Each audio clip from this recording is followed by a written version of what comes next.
peace through strength. I hope this can serve as a blueprint to reinvigorate and rebuild our military. Additionally, I released a Pentagon Reform and Innovation Plan called Restoring Freedom's Forge, American Innovation Unleashed. I hope it brings much-needed reforms and fundamentally changes the way the department does business. We must cut red tape and get better weapons to our troops faster, all while maximizing taxpayer dollars. So I thank Mr. Feinberg and his family and his friends for being here today. I believe he has a lot to offer as the Department of Defense directs its focus to lethality, efficiency, speed, and accountability. And I now recognize my friend and ranking member Reed for any opening remarks he would like to deliver. Well, thank you very much, Mr. Chairman. Mr. Feinberg, congratulations on your nomination and welcome to today's hearing. I'd also like to recognize your wife, Gisela, and your family that are here today. Also, let me welcome Bill Hagerty. Senator, thank you. You'll be introducing Mr. Feinberg. Mr. Feinberg, you've been nominated to be Deputy Secretary of Defense. Traditionally, the deputy handles the day-to-day operations of the department, with a primary focus on managing the workforce and budget processes. The deputy keeps the trains running on time, but also serves as the department's main troubleshooter for high-priority problems or decisions. This, in turn, allows the secretary to focus on policy, strategy, and relationships abroad. However, I'm concerned that the deputy's primary roles, workforce and budget management, have already been undermined by the chaotic actions we have seen over the past week. Last Tuesday, Secretary Hegseth ordered the Defense Department leadership to submit plans to slash spending by 8% annually.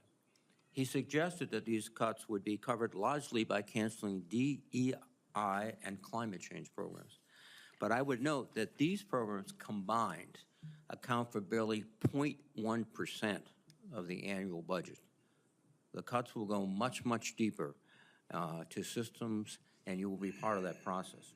In addition, after pressure from DOGE, Mr. Hegseth announced a plan to fire 5,400 Defense Department probationary employees beginning this week, and eventually to 5 to 8% of the entire workforce, as many as 75,000 workers across the country. Let me make one point clear. The United States' greatest national security asset is not its ships, aircraft, weapons, or technology. Our greatest security asset is our people. We have the most professional and dedicated defense workforce in the world to complement the greatest and most lethal fighting force in the world. The men and women who serve our military, both in uniform and as civilians, are among the most skilled and valuable professionals in the country. And they serve in the Department of Defense not because it's a lucrative or easy career. They do so because they care about the mission and protecting their fellow citizens. In a word, they're patriots, and they're not opponents, they're patriots. That's why I'm so disturbed by the Trump administration's apparent animosity toward them. Arbitrarily firing tens of thousands of workers and slashing the defense budget will not create efficiency in our military. It will cripple it. This committee has always advocated for cutting wasteful spending at the Department of Defense. But tough budget decisions should be based on facts and analysis, not reckless layoffs. Such actions will harm our economy and industrial base and will be felt in every state, not just inside the Pentagon. Defense civilians work in communities around the country, at shipyards, military bases, depots, manufacturing sites, schools, and research centers. Mr. Feinberg, if you are confirmed, you will be responsible for managing the fallout from these budget and personnel cuts. At a time when we face unprecedented threats from China, Russia, and other adversaries, you will need to find a way to balance these reductions while also ensuring the department has the resources it needs to achieve current missions and invest in modern technology. You will need the expertise of these civilians who now are in the fear of losing their jobs without cause, or you will have to rely on contractors or military personnel to fill their cover work, which in the past has proved only to degrade readiness and drive up costs. I hope you will explain to this committee how you intend to resolve these contradictory demands while ensuring the Department of Defense accomplishes its mission. Finally, I feel compelled to take a moment to address the firings of senior military leaders this weekend. I'm deeply troubled that these firings appear to be part of a broader campaign by President Trump and Secretary Hegseth to politicize the military. I salute General C.Q. Brown, Admiral Lisa Franchetti, General James Life, and General Jennifer Short for their outstanding service. Each of them have had brilliant careers and have led with great courage, honor, and distinction. We all owe them a debt of gratitude for their service and sacrifice.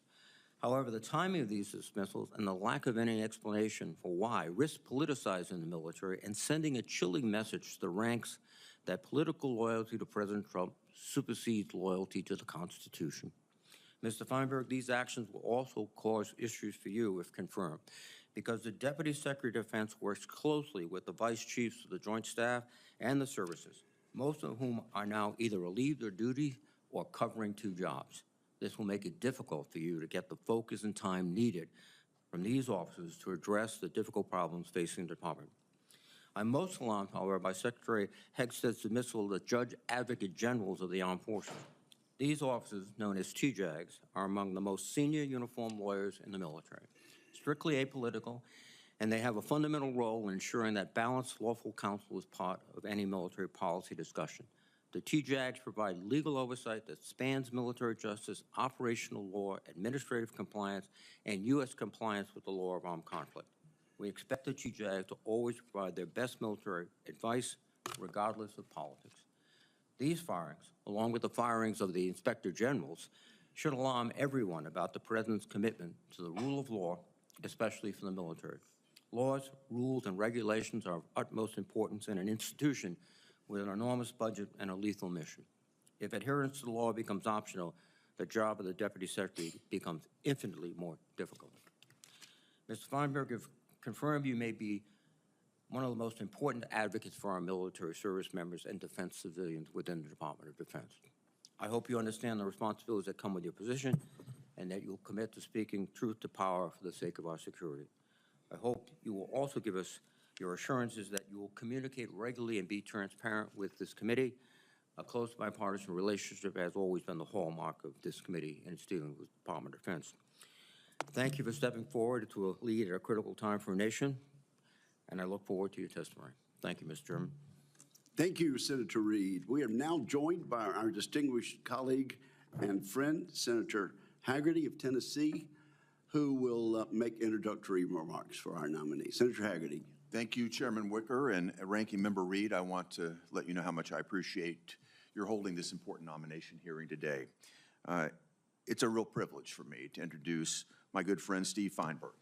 Steve's President Trump's nominee to be our Deputy Secretary of Defense.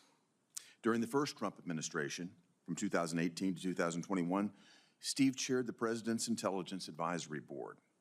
There, he brought a fresh perspective and provided expert advice on a range of challenges that confronted U.S. national security. Before his nomination, Steve was co-CEO and Chief Investment Officer of Cerberus Capital Management, a global investment firm that he co-founded in 1992 and today manages some $68 billion of capital. At Cerberus, Steve spent 34 years investing in, fixing, and operating a variety of businesses, including those related to national defense and the U.S. intelligence community. Steve is a patriot with a great heart. One of the many things that sets Steve apart is his strategic vision and his willingness and desire to invest in ways that not only create and grow value for his investors, but also advance U.S. national security interests. Here, I want to quickly share a powerful story based on my own personal experience with Steve's leadership. When I served as U.S. Ambassador to Japan, I discovered that two Chinese firms were attempting to acquire the bankrupt Hanjin shipyard at Subic Bay in the Philippines. Subic Bay had previously served as U.S. naval base with a deepwater shipyard that is quite strategically located on the South China Sea. For various reasons, the International Development Finance Corporation and other parts of the U.S. government were not in a position to engage nor to help us solve this problem. So I engaged with top officials in the Trump administration and the governments of Japan and the Philippines, as well as with top actors in the private sector and in specific with Steve Feinberg and Cerberus. Working together, we assembled an ad hoc public-private solution to this problem and thwarted China's effort to acquire this very strategic port. Thanks to leadership from the Trump administration and Steve Feinberg and his team, we succeeded. Today, Hanjin Shipyard is known as Aguila Subic Shipyard, and it's owned by American investors. As a result, U.S. and allied firms have a joint presence there. For example, HD Hyundai, a South Korean firm, will build and maintain vessels at the shipyard, and Subcom, a U.S.-based undersea cable firm, is advancing projects in the region from that location. The U.S. military and the armed forces of the Philippines also have a significant presence there now.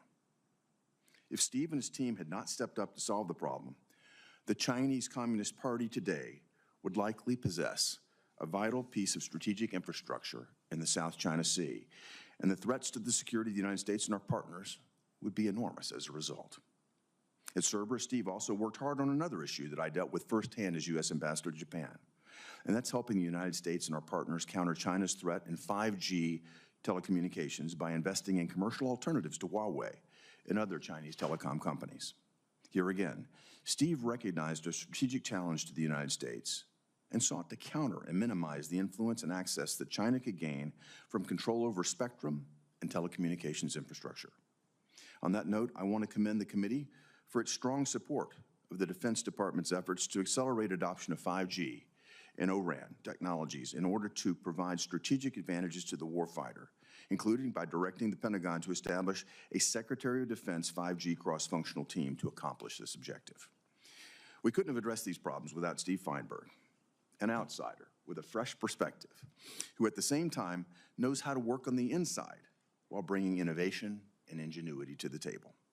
Steve, if confirmed, will do an outstanding job as the Pentagon's second highest ranking civilian official. Steve understands the mission.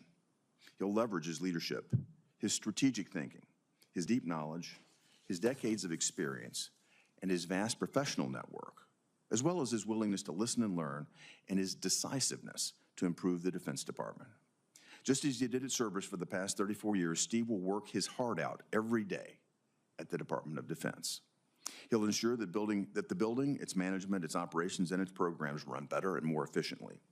And he'll focus on the department's goal of providing decisive strategic, operational, and tactical advantages to the warfighter. Steve Feinberg is the right man for this job. I look forward to his testimony today and to working with my colleagues to advance his nomination as quickly as possible.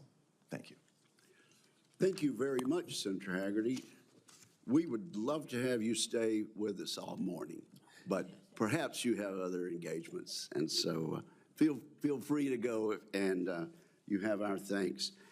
Mr. Feinberg, welcome, and you are now recognized for your testimony. Thank you, Senator Hagerty. Your words are too kind, very much appreciated. I'd like to thank Chairman Wicker, Ranking Member Senator Reid, and all the distinguished senators on the committee for this opportunity to speak in front of you today. It's a real honor. I'd like to thank the President of the United States, President Trump, for his nomination, giving me this great opportunity to serve our great nation. While the United States has all types of threats today, from North Korea to Russia to Iran, by far our biggest threat and most challenging is China. China is the first nation we've ever competed with that has both a great economy and a great military. China's entire private sector is fully committed in supporting that military development, and as such, they effectively have unlimited funding. China is incredibly determined. They feel a great sense of urgency, and they're fully dedicated to becoming the strongest nation in the world and having dominance over the United States.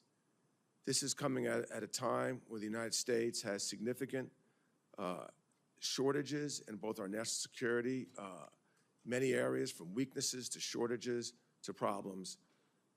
Chairman Wicker outlines so many of these in his opening remarks. We have shortages, obviously, in shipbuilding, nuclear modernization, aircraft development, cyber defense, hypersonics, counter space, defending our satellites, counter drones, defending against drone attacks, and so forth. There's so many more. Our workforce is challenged. Fabrication and batteries, two major areas of our industry we're relying on China for. So a lot of big challenges that we have to face, and it's all coming at a time when our budget is challenged, when all the services do not have enough money to meet all our current and future needs. However, there are some good news here, is DOD, Pentagon, there is great opportunity to improve our cost structure, our efficiency, our operations, to really save a lot of money that could be plowed into mission. We do not have great financial accountability, financial metrics, poor systems, awful lot of low-hanging fruit there, so we can improve our cost structure. This is in my wheelhouse, hopefully. I spent a career helping organizations improve, and after doing it for so many years, I've certainly made my share of mistakes, but I certainly believe I understand it, and I think I can add some value there. There's great people in the Pentagon, great people, and there's so much to work with. And at any time when you're trying to improve operations and efficiency and do better, there's going to be changes. Those changes can be initially difficult, but with the right leadership, the right focus, there's so many people at the Pentagon that want to do better, and at our Department of Defense, and will work incredibly hard to do that. We will find the top people. We will give them autonomy, flexibility to do things, but of course, we will hold them accountable.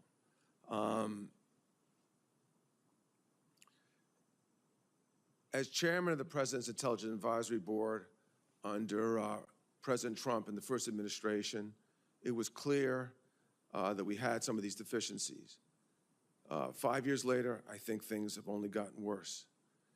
In our DoD companies, which we've bought over the years, certainly we were insiders, but I also have an outside perspective to bring, so I think that's a good combination.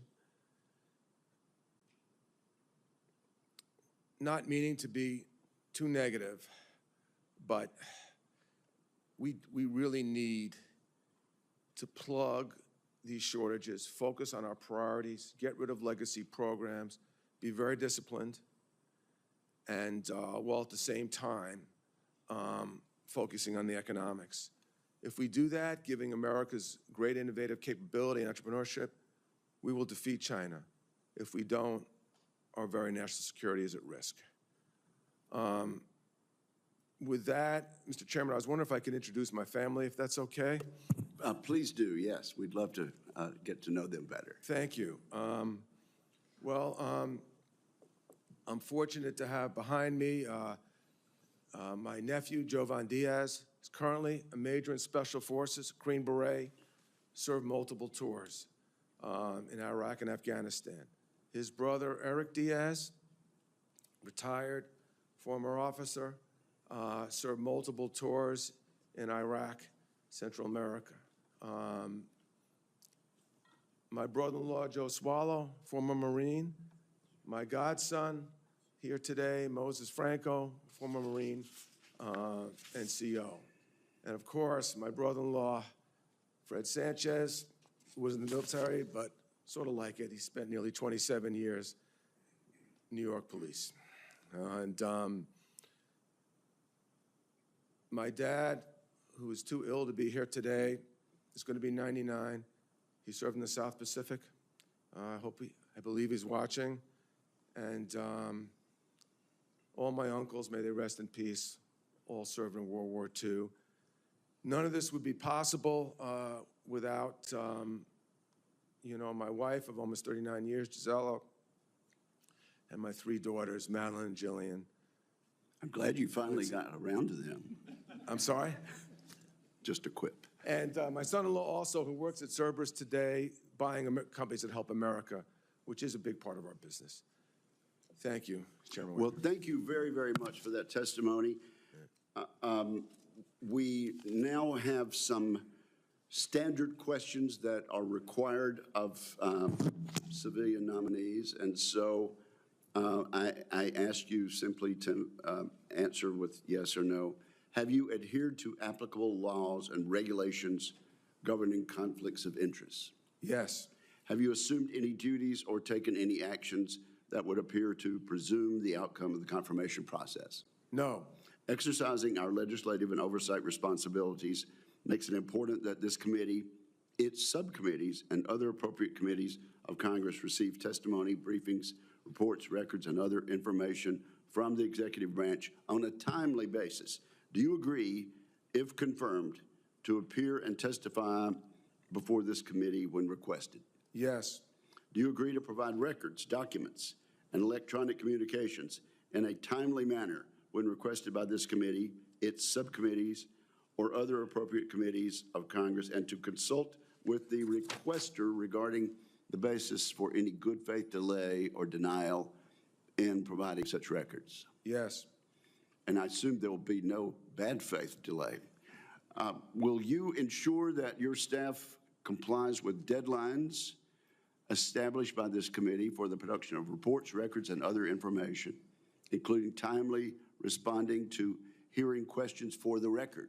Yes. And there may be, indeed, undoubtedly will be some questions for the record. Will you cooperate in providing witnesses and briefers in response to congressional requests? Yes.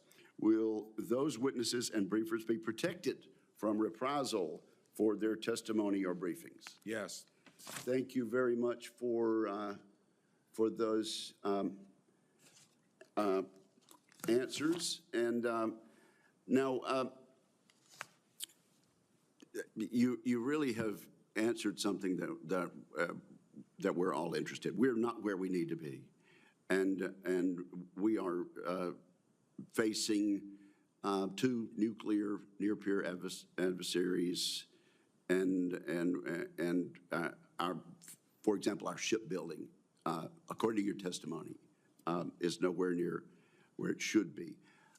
There are people who say we don't have the industrial capacity. What's the answer to that? Well, Senator, it's a tough problem. Our supply chain is definitely weak. Our workforce needs to be improved.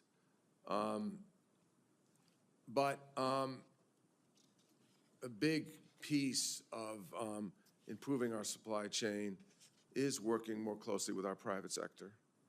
We have companies that can get it where our needs are, where our shortages are, and we need to work more closely with them. We need people inside of government that understand their issues, understand what drives their boards, what drives the pressure they get from shareholders, and that kind of knowledge will enable us to try to find and work with more private sector companies who'd be willing to get into this space. We certainly have the manufacturing capability and the capability in the U.S.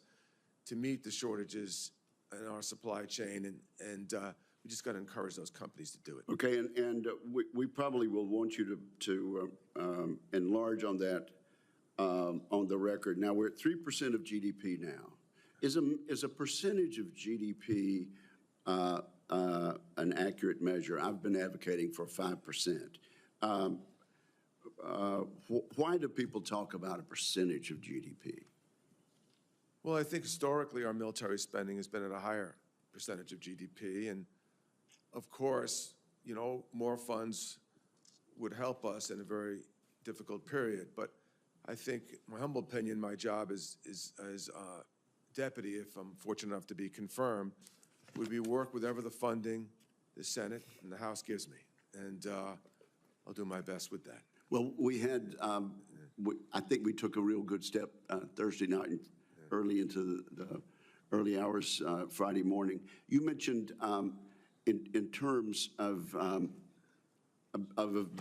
doing the sorts of things that I mentioned in my Forged Act and my paper about restoring freedoms forged.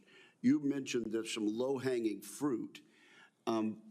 There's discussion about the 8% request that went out from the new administration.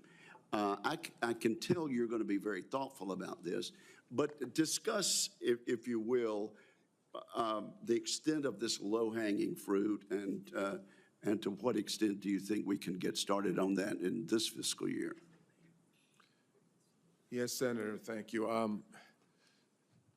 You know, for example, in our program requirements, they're very rigid, gold-plated, expensive. We can get the job done with a simplification of many of those requirements. And then often, as the program starts, the requirements get changed, and then the industry has to then make changes, which really drives costs up. There's all types of things we can talk about regarding that. I will say on the cut, and obviously I haven't been involved in any of the conversations, but I do believe that part of the plan should be and will be, that a lot of that money they're talking about saving will be reallocated inside DOD to mission priorities. Of course, absolutely. Well, let me briefly ask you, this committee's been supportive of the Office of Strategic Capital and the idea of leveraging comparative advantages in private capital. Do you support the OSC, and do you believe we need to significantly grow the Office of Strategic Capital? Yeah, I would agree. But I think they also need to move faster. Right now, it's a great concept. It can really help, but funding has to come quicker with a faster, less bureaucratic process. And it's very key for us to address that, or else that office will not be successful. But if we move at the speed of urgency, given our threats, that could be a great asset for us. Thank you for that commitment to the speed of urgency. Senator Reid. Thank you very much, Mr. Chairman, and thank you, Mr. Feinberg, for your testimony. You've already highlighted one of your major issues, that's building a budget and managing resources in which the threat environment is accelerating, and Yes. we still have current crises and commitments we must make. And with this 8% cut, that's very deep. It's not going to be, I think, go after the low-hanging fruit, and then you've got a lot more work to do, I perceive. Can you tell us how you're going to approach this problem? Thank you, Senator. I think that when you look at DOTD today, we do not have good systems, good understanding of our cost structure. We don't have the right financial metrics. So much is possible if you put in those types of capabilities into the department. I think that in most cases that I've seen, in businesses that need to do better, we always are able to find more cuts than we would have expected without hurting mission. And of course, all these cuts can be reappropriated to the things we really need. So I don't think the idea is just to slash. The idea is to reallocate from things we don't need, which, for example, could be legacy systems that aren't valuable in the fight anymore, to things we do need. But reallocation, does that get you an 8% reduction if you take X money and put X money in someplace else? I'm sorry, Senator? Reallocation, if you take X dollars from one account and put it in another account, how do you cut 8% of the DOD budget? My understanding of what I thought those cuts were is that we would have an ability to put it into the mission in ways that we can't today. But if that's not available to the, if confirmed as Deputy Secretary, I think that there is so much there we can get at without cutting into the bone. And a lot of it is systems, capabilities, reporting, transparency. There's so much you can do when you do that. Thank you.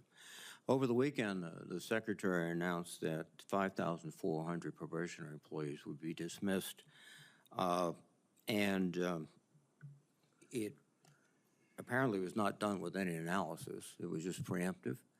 And you've run companies.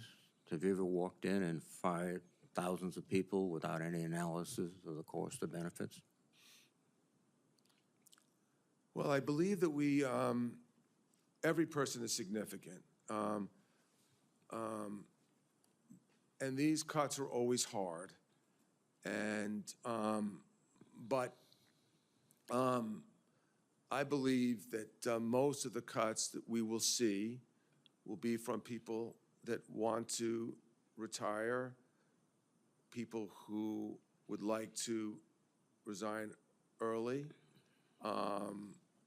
You know, there's obviously over 900,000 civilians in the in DOD. So, while you can never, you know, not take one person seriously, in these kinds of reorganizations, there's always turnover. And without some turnover, you can't become an efficient organization. On another topic, as I mentioned in my statement, Secretary Hested fired essentially all the TJAGs of the military services. And one of his rationales is, quote, removing blockades to what's going to happen. In usual terms, those blockades are called laws. So I believe Secretary Hested has just shown, again, his contempt for the law. Do you commit to following the rule of law in your job?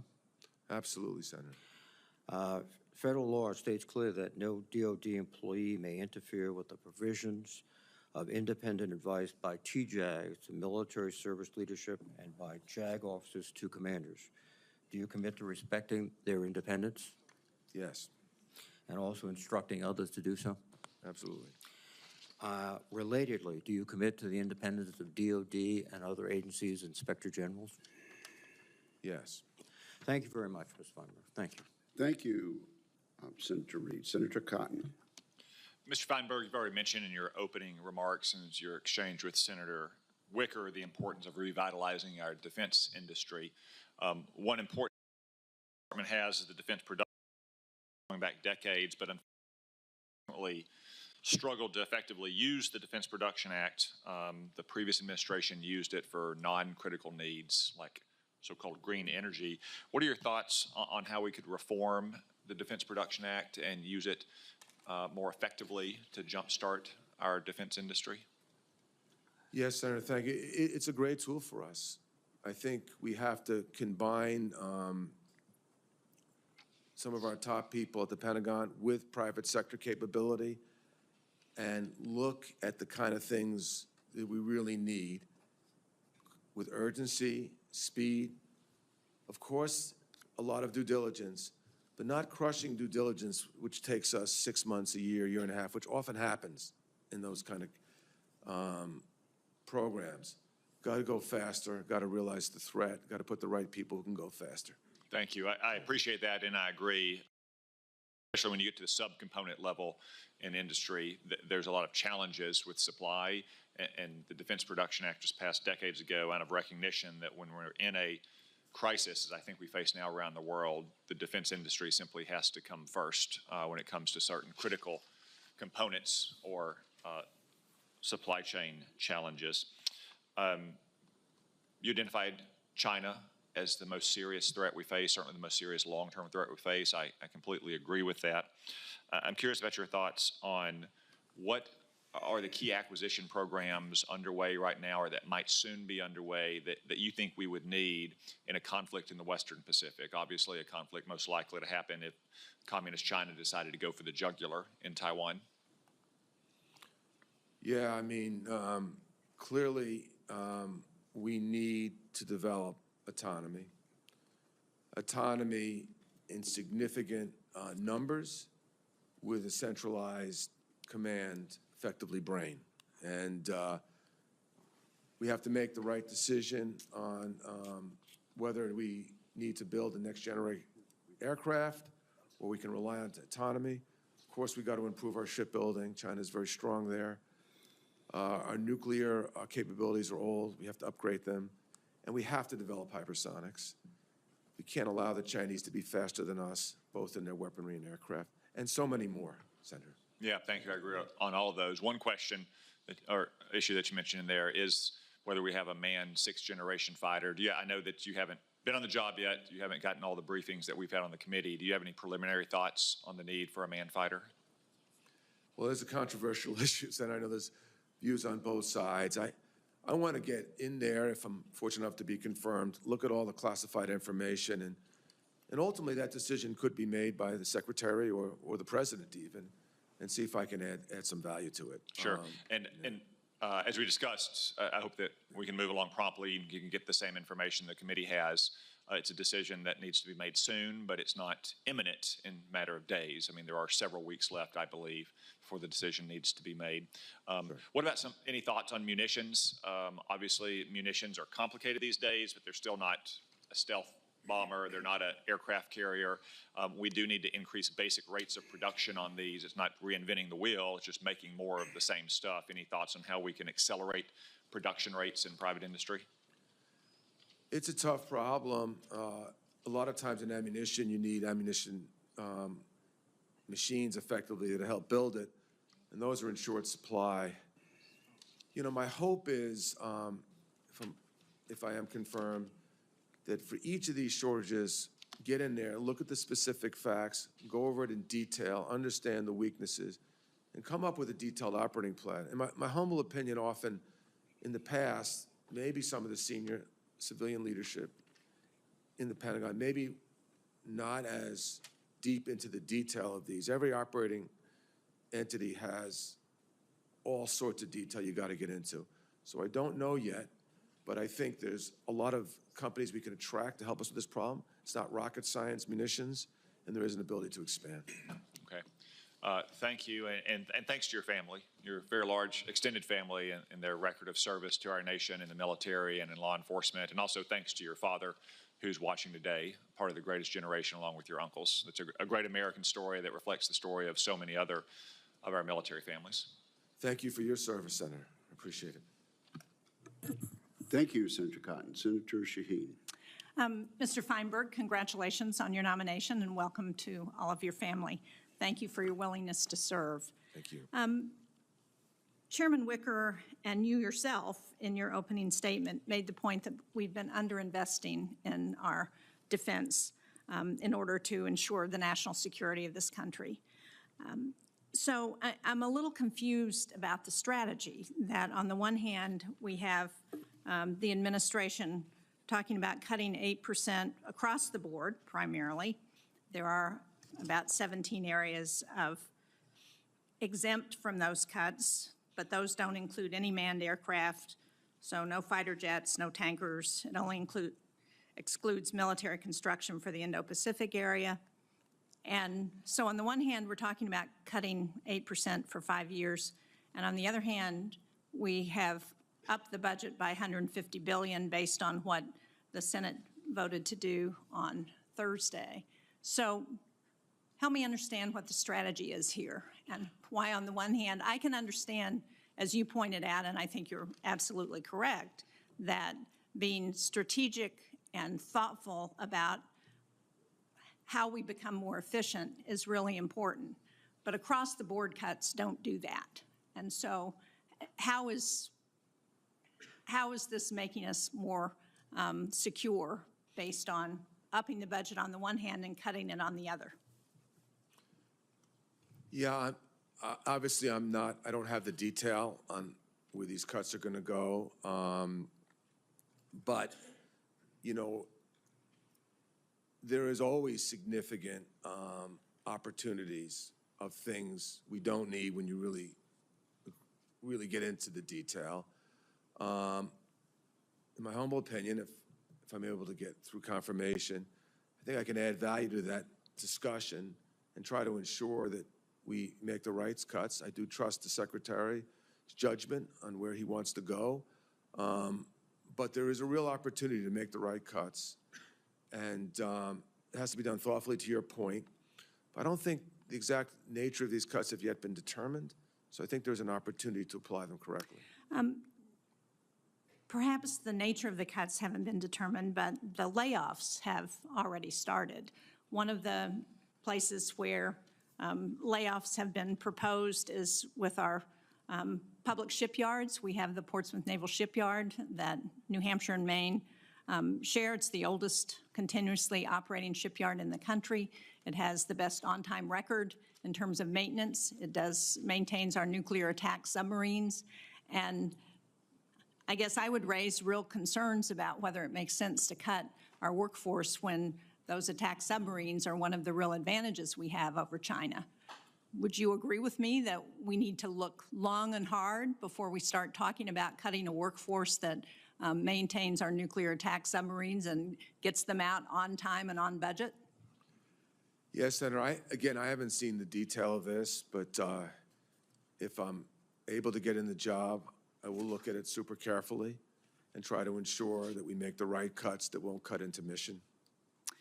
And one of the, Senator Reid talked about his concerns about the firing of some of the top generals at the Pentagon. And I share that concern. I appreciate that the president can put in whoever he wants, but to get rid of the years of experience and expertise so quickly seems to me to be short-sighted. But the question that I have for you is, if you're confirmed as Deputy Secretary of Defense, would you support military officers providing the committee their best military advice on issues, even if that advice differs from the Trump administration or President Trump's views? Well, as deputy, I believe I'm an execution person, and I don't think it's my place to make decisions on what our top military officers communicate. But I would support an honest, transparent conversation at all times, and I am confident in President Trump's strategies, and I think that the military will work well with him and support the administration's goals. Well, certainly an honest and transparent conversation is important to ensure we have the best military advice, which should be based on military capability and not based on politics. Thank you, Mr. Chairman. Thank you, Senator Shaheen. Senator Fisher. Thank you, Mr. Chairman, and welcome, Mr. Feinberg, both to you and your family today. And thank you for putting yourself forward in these times to serve your country. Historically, nuclear deterrence has been the highest priority mission of the Department of Defense. Our triad protects the United States every single day from the only true existential threat that we face. And nuclear weapons guarantee our sovereignty. So, Mr. Feinberg, do you believe that nuclear deterrence should be the department's highest priority mission? Yes, it's one of our very top priorities. Is it the highest priority, sir? It might be. I'd like to get, if I'm able to get in there and look at all the classified data on all our problems, I could certainly answer more directly, but there's nothing that could be more important than our nuclear modernization. Today, for the first time in history, we face two peer competitors when it comes to our nuclear posture that we have. We have a current force posture that was designed in 2010 when the threat environment looked different, before Russia and China modernized, before they expanded their own arsenals. So I look forward to being able to have conversations with you in the future on the importance of making that, continuing to make that the department and our nation's highest priority. Mr. Senator, Feinberg, I was thinking that one reason why I hesitated on it's the most important is clearly modernization is key. But we also need hypersonics, because if our enemy can carry nuclear capability on things faster than ours, it's a big problem. So I think it's a coordinated effort. it's all part of the problem that we have when we have those peer adversaries. Yes. Threatening this country every single day. If confirmed, would you work with the Secretary to make sure that these modernization programs continue as best they can on schedule, and if opportunities present themselves to accelerate those programs, would you be supportive of that as well and work with the Secretary on that? Yes. Thank you. Mr. Feinberg, given your experience in the private sector, if confirmed, how would you foster greater innovation inside the department And what can the department do to make itself more attractive to private sector companies in developing that innovation? Well, right now, with the way our programs work, it's very rigid, gold-plated, endless rules, and the big defense contractors have an advantage just based on how contracts work, bids and proposals. The process is cumbersome, and often they win simply because they're better at it. So if we can simplify that process, make it fairer, not be as inflexible, that will promote competition, so competing companies can worry more about capabilities than the process. I also think that the cost of our very tough, rigid requirements sometimes is too gold-plated, which makes companies without as much capital unwilling to take the kind of risk. Some of that risk is unnecessary in development. So a lot we can do by getting into the program detail, line by line. Good. My view is the deputy has to go program by program, line by line, not hand it off to somebody else. Okay, good. Mr. Feinberg, there's currently efforts underway to force the Department of Defense to vacate critical bands of spectrum, including the lower 3 band and the 7-8 gigahertz band. And this would mean that the department would not be allowed to operate radar systems or satellite systems that allow our warfighters to detect, to discriminate, track, and shoot incoming missiles and enemy targets. I adamantly believe that forcing national security systems to vacate these bands would be detrimental to national security. It would degrade our missile defense capabilities when we should be aggressively pursuing an Iron Dome for America. That would be off the table if these were vacated. However, I also understand that sharing these bands with commercial entities may be possible. This would potentially allow DoD systems to operate and coexist with commercial systems in the same exact bands without forcing us to lose these capabilities. Do you believe the Department of Defense must have meaningful co-leadership role in interagency determinations about the future of federal spectrum? Should DoD be at the table to be involved in those decisions? Totally agree. We need spectrum to defend our country. We also need commercial use of it to develop the technologies that will defend our country. Best solution is sharing, but we have to get it right, make sure sharing can be done without risk. That needs to get tested, and until that's clear that it can be done without risk, we must protect DoD's spectrum position. Thank you. It must be clear that it can be done without risk, Yes. correct? Yes, Senator, 100%. Thank you, sir. Yeah. Thank you, Senator Fisher. Senator Hirono. Thank you, Mr. Chairman. Mr. Feinberg, welcome to you and your family. I asked the following 2 initial questions of all nominees before any of my committees to address the fitness to serve. Since you became a legal adult, have you ever made unwanted requests for sexual favors or committed any verbal or physical harassment or assault of a sexual nature? No. Have you ever faced discipline or entered into a settlement relating to this kind of conduct? No. Now, the DoD will need to cut some 8% off its budget, and again, we wonder how that happens when at the same time other parts of the budget is being increased. But a lot of those cuts, I think, will come from the workforce, which I think we acknowledge is a critical part of our readiness.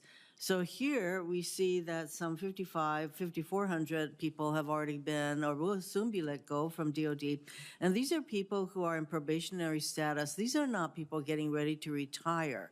In fact, across the many departments, people on probation are being let go, 1,000 in DOJ, 250 in SBA. So these are cuts that are happening across the board, not based on any analysis of impact. And there are some 55,000 people on probation within the DoD, and I think the expectation is that many of them will be also let go. there are some 350 people in probationary status at Pearl Harbor Naval Shipyard. And so these are critical people in our shipyards, as also mentioned by my colleague, Senator Shaheen. So since all of these cuts are being made without any kind of analysis, don't you have a concern about our ability to, that these cuts will have an impact on readiness? Well, most of the substantial cuts that they're talking about are yet to happen. Yes, as I mentioned, though, they're happening in those in the probationary status. These are people who just got hired, who are just being trained to serve. Yeah, so, you know, I've spent a career in restructuring companies and dealing with these workforce issues. If I can get through confirmation, I do think I can add some real value, working with the Secretary, of course, in the process to do that properly, fairly, with the right people. Every organization goes through some turnover when you have really needs to improve. Initially, it's difficult, but the top people will step up, and it can be ultimately improving the culture. As I mentioned, these are not based on any kind of analysis that you would normally do in the civilian sector, which you are very familiar with. I hardly think that in your business you would just start getting rid of people across the board, especially new hires who presumably went through the process of vetting. Now, regarding the concerns about the purging of senior military officers, I too have the concern. Let me just ask you a series of questions that I expect either a yes or no answer. Do you believe it is important that senior military officers be able to provide their best military advice regardless of politics and without fear of reprisal? Yes. Do you believe that it is important that uniformed JAG officers feel free to provide their best legal advice on the fair administration of military justice and compliance with the law of armed conflict? Yes. Do you believe in the independence of the inspectors general to root out fraud, waste, and abuse? Yes. We are concerned about the summary cuts to USAID, and we're talking about thousands of people who were providing services to not just very important to our own country, but obviously to our allies. Mr. Feinberg, do you agree that gutting USAID funding and personnel endangers our interests around the globe, especially in the Indo-Pacific? I don't know. I don't have all the facts and knowledge about USAID and what the considerations were in making those decisions, but I do trust the Secretary and the President's judgment on that. Wouldn't you say that if you were a country or including island nations who receive USAID funds, this kind of cut would be shocking and would have negative impacts on their economy and their people? Thank you very much, Senator I'd say the answer has to be yes. Thank you. Thank you, Senator Hirono. Senator Rounds. Thank you, Mr. Chairman. Mr. Feinberg, first of all, thank you for the opportunity to visit beforehand in my office. I enjoyed that discussion. I want to also thank your family for their service to our country, and also thank you for taking the time to leave the private sector and to come in and to offer your expertise. The time that you spent at Cerberus Capital and the fact that you have looked at a number of different defense-related businesses in the past really does help with regard to how we make changes at the Pentagon level. I want to start just by clarifying one thing. When we talk about an 8% cut, we're talking about prioritizing which is the bottom 8% that they think or that they want leaders within the Pentagon to identify as perhaps being reapportionable to other more important portions. Is that your understanding as well, sir? It is. Thank you. Your background has also given you some insight, even before getting classified briefings, with regard to spectrum. And I want to spend some time on that once again. I think this is one of the most important issues that faces the Department of Defense right now, and that is spectrum sharing, which you're familiar with because actually one of the companies which you had invested in actually looked at spectrum sharing and the need for that. And that's the reason why I want to go through this a little bit. Senator Fisher did an excellent job of laying out the real serious threat to our national security should we lose the ability to use radar, which is located in the 3.1 to 3.45 gigahertz part of the spectrum. I don't want to get real deep technically, but basically that's the most advanced radars we have. You indicated hypersonics was an important part of the discussion right now. Those weapon systems, you're aware that we detect them using this portion of the spectrum? Are you familiar with that, sir? Yes, Senator. So if the Department of Defense was forced to either give it up or because of interference have a less likely chance of identifying that, it would make those systems less reliable. Would you agree with that, sir? Yes, sir. Right now in Hawaii, it is defended by destroyers that carry this portion of it that provides the radar defenses. The Secretary of the Navy, or the Navy, has indicated in multiple testimonies before this committee that there is a cost should they have to either make significant changes or lose that part of the spectrum or replace it elsewhere at $250 billion for the Navy alone to replace it over a period of perhaps 20 years. Are you familiar with that, sir? Yes, I am. Okay. Right now, we need to find a solution that allows for further development of spectrum by our commercial sectors, but at the same time, we can't lose or force the Department of Defense to give this portion up, or our nation is at risk. Would you agree with that, sir? I do agree. Today, if we look at the president's new idea, and I fully support him in this, President Trump has issued what I believe is a game-changing executive order directing the Department of Defense to develop and build an Iron Dome missile defense shield for America. I think some people call it the Golden Dome. This dome for America would not be possible if the Department of Defense has to vacate some or all of the lower 3 band and other crucial portions of the spectrum. In fact, as Senator Fisher noted last week, Iron Dome for America will need even more radars than we currently have, and those systems cannot function properly if there is too much noise, which includes development of 5G by the commercial sectors, that noise on the spectrum where they are operating. If confirmed, will you protect the Department of Defense's spectrum so that President's Iron Dome for America can be built and function optimally? Yes. Thank you, sir. Look, your background, you're a finance guy. You invested in a company that looks at spectrum sharing. Can you share a little bit of the expertise that you picked up with regard to spectrum sharing and the availability of it, if we are allowed the time to actually get it developed and prove it to be functional? About 30 seconds worth of that, sir. Okay, there's two ways. One is managed spectrum share, which we have to improve significantly to ensure it can be done safely and still protect our country. But I think we can do that over time. It has to be tested. The other is simultaneous share, and that is what DoD really would love. And that is early in its stage. It has to be tested, but does provide great promise. And in terms of solving this problem, we got to really test it, make sure it works. But it is a path forward, but it has to be tested. Yes. Thank you. Thank you, Mr. Chairman. Thank you, Senator Rounds.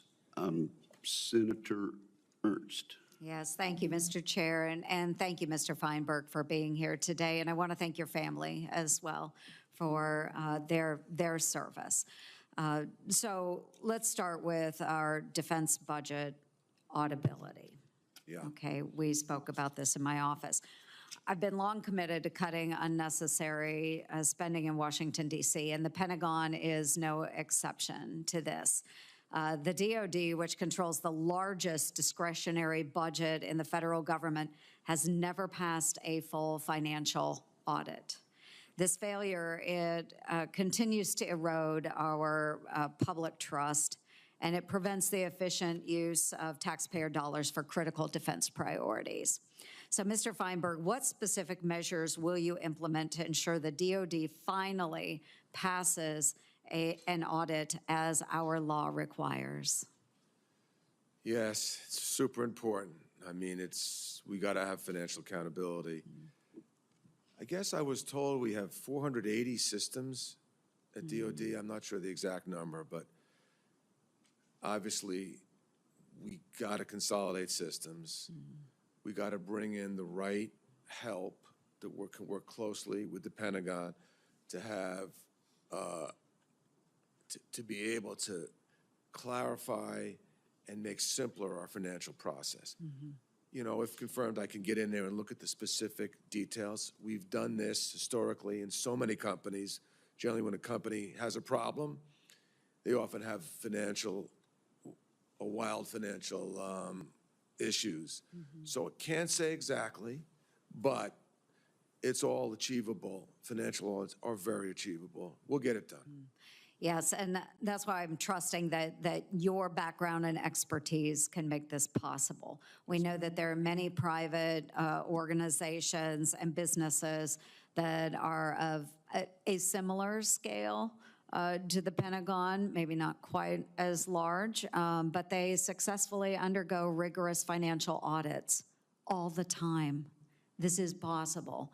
But I do believe you're hitting on the right thing when you talk about structural changes, the siloing of information within the department that needs to change for auditability. So are there also cultural changes that would be necessary at the Pentagon to make sure that there is financial accountability? For sure, it has to be a priority. We have to recognize the importance of it. And because not only it's about, as you said, getting an audit done, it's about being able to understand our finances, understand our cost structure. I don't believe in the Department of Defense any of our leaders fully understands our cost structure, and at one hit of a button could say, like most of our CEOs, could say, this is what this costs, this is what that, this is where I'm spending money. That specificity is simple, but it's key. So has to be a priority. Not that easy to do quickly, to change, you know, all the different systems in a way that doesn't make things worse. So it has to be done carefully. We need a great controller at DOD, one that has great private sector experience. But we also need a great deputy for him that understands the FAR and all the issues relates to government. Yeah, thank you. Another issue very quickly is making sure that we are streamlining the acquisition process. Procurement is a mess at the DOD, and anyone familiar with the Pentagon understands that the current acquisition process is very sluggish. It is burdened by a lot of bureaucracy, and obviously to everyone, it's prone to cost overruns. So, Mr. Feinberg, what steps will you take to accelerate the transition of AI and other emerging technologies from research and development to actual operational deployment? You know, AI is an overused word in the sense most of it is just high-end data analytics. Of course, there is some use of AI, but it's developing. The key, I think, to success is having the operators partner with the technologists, and they really have to work together. Often the technologists are, you know, we know it all, and other times the operators are, hey, don't bother me with this, I'm busy. So both sides have to accept that partnership. Technologists have to accept the operator's knowledge is essential in developing better data analytics and AI, and the technologists have to work closely, and the operators have to understand the value and the benefit. Parts culture. Every company that's successful at that integration has that partnership. Very good. Thank you so much, Mr. Feinberg. Thank you. Thank you very much, Senator Ernst. Senator Kane has slipped in under the wire. Thank you, Mr. Chair. Congratulations to the nominee. I'm still huffing and puffing from racing from another meeting, but I really appreciated the meeting that we had in my office. I think you have a sort of a non-traditional skill set to bring to this nomination, but for reasons I may get into in my questions and that we discussed in the office, I think some non-traditional skills are sort of necessary. right now in some of the matters you discussed in your opening statement. Thank you. Before I ask you a question, I just want to tell my colleagues, I had a whirlwind weekend. We were on the floor till 5 a.m. Friday on the reconciliation bill, and then I flew to Finland. And I just spent the weekend with the Virginia Army Guard and the Karelia Brigade, which is one of the 3 brigades of the Finnish Army, doing a joint training exercise in snow-covered birch forests in southern Finland. And it was a fascinating 48 hours on the ground with a great NATO ally. I met with the president, the foreign minister, the permanent defense secretary, the shipbuilding industry. And Finland's a great ally and a great friend, and it's important to hear what your friends say. I came back with some thoughts. We got to remember 1938. A desire on behalf of the Prime Minister of England to declare peace in our time. He was able to achieve it and declare peace in our time, but it was a disaster because the peace of appeasing a bully was a catastrophe. In 1975 in Helsinki, 50 years ago this summer, we entered into the Helsinki Accords to create stability in Europe, and the then Soviet Union pledged to respect the sovereign integrity of every other nation. In fact, all the signatories to the Accords did. That's worthy of celebration after 50 years and revitalizing. And in 1995, we created the OSCE, coming out of the Helsinki Accords to essentially do the same thing. 5 years ago this week, President Trump negotiated a deal with the Taliban, leaving the government of Afghanistan out of the deal. And we were able to declare peace in our time, but the decision to omit Afghan participation in that peace deal turned into a catastrophe. And the Inspector General that did the after assessment after August of 2021 indicated that cutting the Afghans out led to such a feeling of abandonment that that was one of the critical factors in that going wrong. Even if you forget all the history, just remember what your parents told you when you were going to school the first time you complained about a bully. They said you got to stand up to a bully or a bully will keep bullying you and others. And so yesterday in the meetings in Helsinki, it was the 3rd anniversary of the invasion of Ukraine by Russia. And a resolution was offered at the UN General Assembly containing this phrase: the full-scale invasion of Ukraine by the Russian Federation has persisted for 3 years. That phrase, saying that it was an invasion by the Russian Federation, led the United States of America to vote no. The resolution failed. The U.S. voted no along with Russia, Nicaragua, North Korea. It was sobering to be in Helsinki with this new NATO ally who joined NATO and is exercising with Virginia troops, and have the U.S. unwilling to vote for something because it said, place the blame for the invasion on the Russian Federation. We have a president who won't clearly say it. We have a Secretary of Defense who won't clearly say it. We have too many people who won't speak the truth. This was a Russian invasion of Ukraine. And at the highest levels of our government right now, we have folks who won't speak the truth, and they'll stand with Russia and Nicaragua and North Korea rather than standing with allies. It is important that we not let these things just pass by unremarked upon. This is the first armed services hearing we've had since the 3rd anniversary, and I just felt like I wanted to put it on the record. Would you agree with me? Mr. Feinberg, you talked about the competition with China and what it's going to take for us to succeed. Would you agree with me that in that competition, a robust network of allies is one of the great assets that the United States has, and we should work to maintain it? Yes, I think our allies are very important, but our relationships with them need to be fair to America and in our interest. I would never suggest otherwise. Of course, Senator. And also, as deputy, execution would be my job, and making diplomatic policy and relationship decisions would be more of the job of the Secretary and, of course, the President. I really will want your help, and we talked at length about shipbuilding. We are putting more money in year after year, and then let's put more money in is not getting us the result that we need. And I think you have a skill set, again, that's a little bit non-traditional, but we're not going to be able to solve our production woes just by this committee voting for greater appropriations. If we don't have some change makers, we're not going to get to where we need to get. And I look forward to continuing that discussion. With that, Mr. President, I yield. I'd like to ask that the UN General Assembly resolution that I referred to, that the U.S. voted against and caused it to fail, I'd like to ask that it be entered into the record. Reserving the right to object, I was told the resolution was adopted by the General Assembly. There was a resolution adopted. The one that I read that put the onus on Russia was defeated. One that removed it, the Security Council did approve it, although the U.S. abstained. Let's, if it's all right, let's put both of them in the record for clarity. No worries. Thank you very much.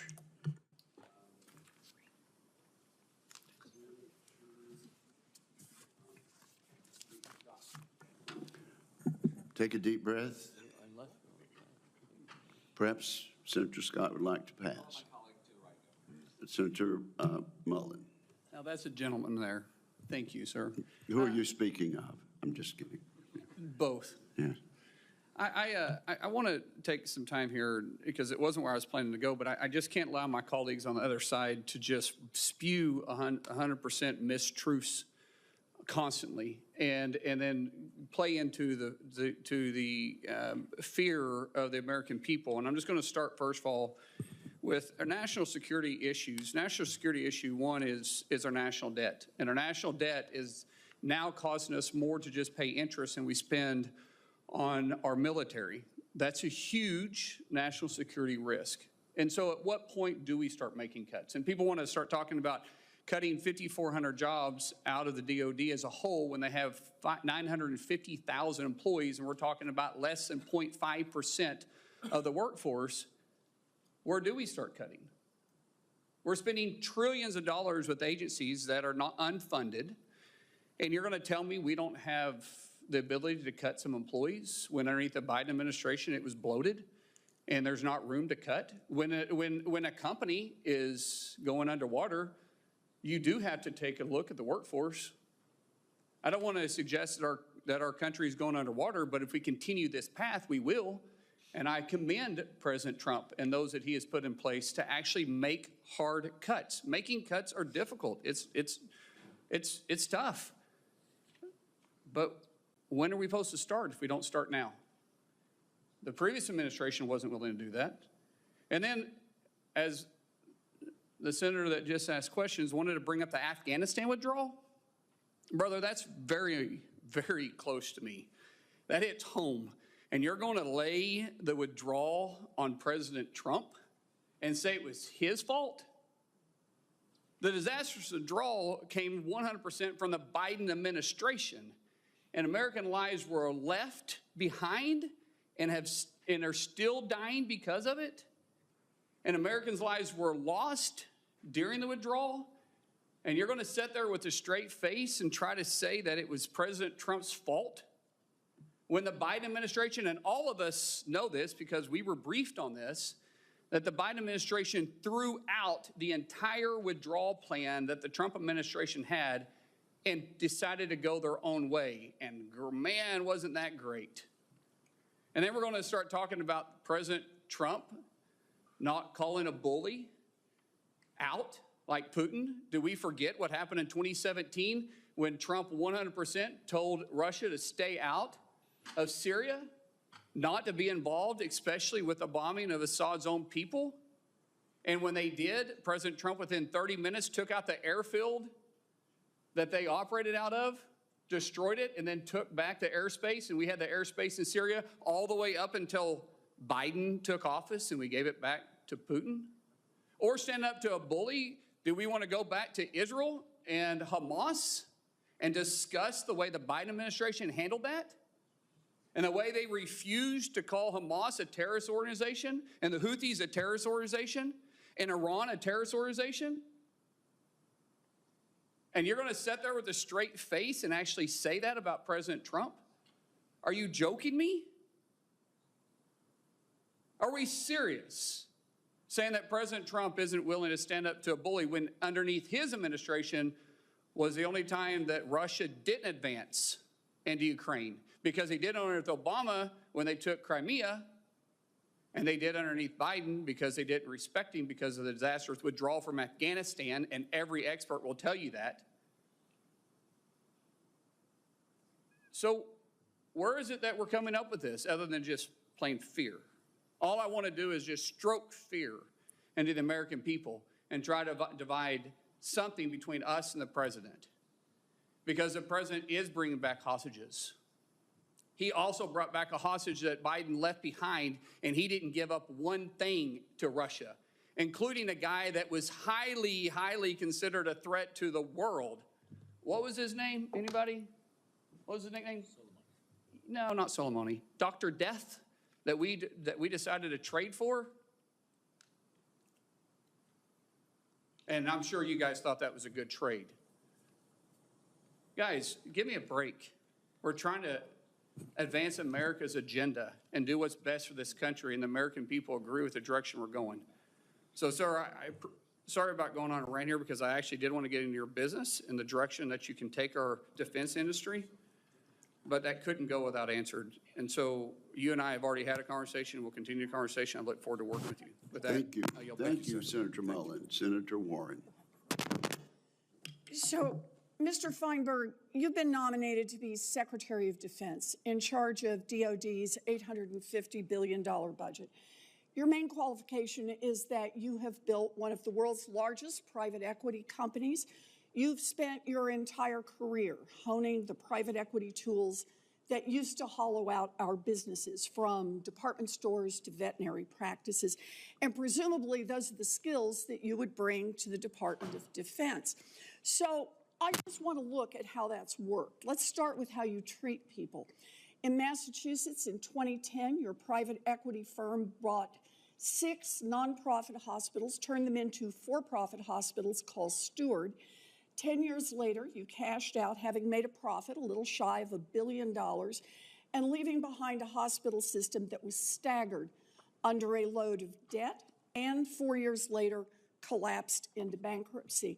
Now, Mr. Feinberg, when we met in my office, you told me that your private equity outfit made an average 23% annual return each year that you owned your hospitals. If Steward Nurses had gotten the same 23% salary increases that your investors effectively got every year, do you know how much they would be paid at the time you sold off your hospitals? Well, I do know that in 2010, the hospitals were going under, and we were asked— I'm sorry, Mr. Feinberg, we're going to have very limited time here, and I actually want to spend it on your qualifications to do this job. And it's about how you treat people. The average nurse in the Steward hospitals at the time you bought them made $85,120. At a 23% annual raise, how much money would they be making right now? I'm not going to do the math. But okay, I'll do the math for you. Well, what I could tell you— $829,828. Now, of course, the nurses didn't do that well. During that same period of time, Kearney Hospital, one of the hospitals you bought in Massachusetts, raised nurses' salaries about 1.5% a year, and that was the best increase across the Steward hospitals that you were running. In other words, you seem to think that when it is time to reorganize a business, that equity should get about 15 times as much return on their investment as the people who actually do the work. So let's take a look at the second issue, and that is maintaining critical functions. Senator, would you like me to respond to Stewart? At the Department of Defense, inaccurate but we statements. also Mr. need Feinberg, to maintain she's our entitled to national make a security. speech. I apologize. She's So let entitled to us go go on and on. back to Steward hospitals. Yes. Did you cut fat or did you cut vital functions? Now, Mr. Feinberg, the town of Quincy used to have a full medical center with primary and specialty care, a surgery department, an urgent care department, and a VA clinic. That was its basic function. After your private equity company finished with it, what was left? Well, when we exited the investment in 2020, the company was doing well. I'm asking what was left of the Quincy Hospital Now, when you took Senator, it over. he's trying to answer a question. That's what You I'm finally asking. stopped for a breath. Do you intend to let him at least have maybe 20, 30 seconds to Can I answer have my a time question? back? Yes, I said you're entitled to make a speech, but you stopped for, you stopped with a question mark, and he started to try to answer the question. All right. What's the answer to the question? What was left of the Quincy Hospital? That was my question. A lot's happened after we exited, and there has been mismanagement. We did By say, clarifying question, we did- what was left when you exited? I'm not certain about Yeah, that it change. was an emergency room and nothing more. But And we took those hospitals from collapse in 2010. We're going to shut it down as the 10th largest employer of Massachusetts. Turned them around, fixed them, grew them, had a tremendous amount of success, worked closely with the governor, and the problems that Stewart happened after we exited the investment. I am asking about questions as you exited and during the period of time you ran it. Now, of course, a hospital is supposed to provide good quality care, and that takes qualified nurses and other staffers. Mr. Feinberg, for the hospitals that didn't close down during the time you ran it, do you know how many unsafe staffing complaints were filed?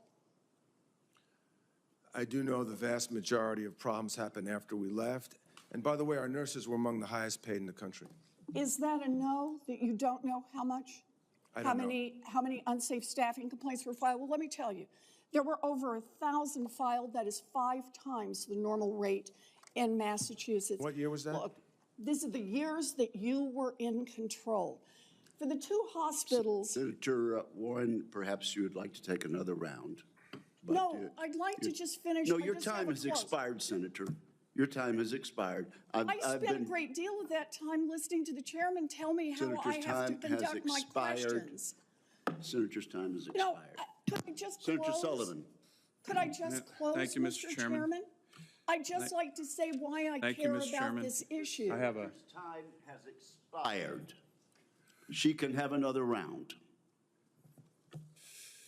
Mr. Feinberg, thank you for your service and appreciated our meetings over the last several months. Let me just begin. The ranking member mentioned the apolitical military. Secretary Hegseth in his confirmation hearing said that the professional uniformed military, quote, must remain patriotically apolitical and stridently constitutional. That's the Secretary's statement. I agree with that. Do you agree with that? Yes, sir. And this is a unique and important attribute of our U.S. military that makes our country very strong and our military very strong. Do you agree with that as well? Yes. Let me ask another question that I raised in Secretary Hegseth's hearing. He got the question I asked him right about when Billy Mitchell, the father of the U.S. Air Force, testified in front of this committee in the mid-1930s, calling Alaska the most strategic place in the world. Do you agree with that?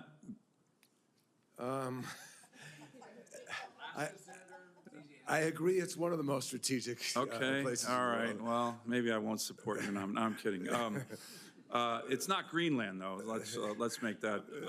In all seriousness, we have a lot going on in Alaska. We've had Russian, Chinese, ADIZ incursions, naval incursions. It's a real active place. Lower 48 media doesn't cover it. We had 2 incursions just last week by Russian bear bombers. Will you commit to come to Alaska with me, if confirmed, to see our great military up there and just how strategic it is? I will. Let me ask on shipbuilding. We are in a crisis. The Biden administration focused more on climate change than shipbuilding. The Congressional Research Service, which is our research service here in the Congress, their experts said we're in the worst crisis in shipbuilding in over 40 years. The Chinese are building a giant Navy. It's already bigger than ours by 2030. I think it's going to be over 420 ships. It'll be about 120 to 130 times bigger in terms of ships, 120, 130 ships bigger than our Navy. We could spend 2 hearings on shipbuilding, but can you give me a sense? You've done this kind of thing where you've turned around a real big problem in the private sector. This is a huge private sector and government challenge. give me a couple big ideas. My team and I put together a big shipbuilding plan, so is the chairman. This is a bipartisan issue, by the way. Senator Kelly is very focused on this. Our National Security Advisor now, Mike Waltz, was very focused on this. There's a lot of good ideas there, but give me a couple key elements of how we turn this around. And let me I mentioned this to President Trump. Republicans actually have a history of this, right? Theodore Roosevelt's Great White Fleet, President Reagan's 600-ship Navy. This should be a priority, and I think it is, of the President, the Secretary of Navy, but we're going to need your experience to do this. What are some big ideas you have on this? You know, talent is everything, people. HR is hard, and trying to get the right people, even the best leaders will have failures. But I think we need to work very closely with, the PPO and administration, and find really strong manufacturing private leaders who understand process workforce, who've done this before, and really drive talent into the struggling shipyards that can partner with a lot of our great people in the Pentagon and DOD to help improve. This is an operational turnaround. It's about people, it's about talent. There's plenty of leaders in America that have done this. We just got to get them on the home team there. And Well, I think this committee wants to work with you on this. It's a really important issue. It's a bipartisan issue. It's a critical issue. Let me ask one final question, Ms. Feinberg. The President has declared a national energy emergency. Unfortunately, the last administration didn't recognize the strategic assets of our country, especially my state. Biden administration issued 70 executive orders to shut down Alaska. President Trump on day one issued this executive order on unleashing Alaska's extraordinary resource potential. I talked to Secretary Hegseth about this over the weekend. Can you commit to me, the Secretary of Defense is mentioned in the CEO and many others, to work with me in this committee on unleashing our critical mineral potential, natural gas potential, military bases buying natural gas in Alaska?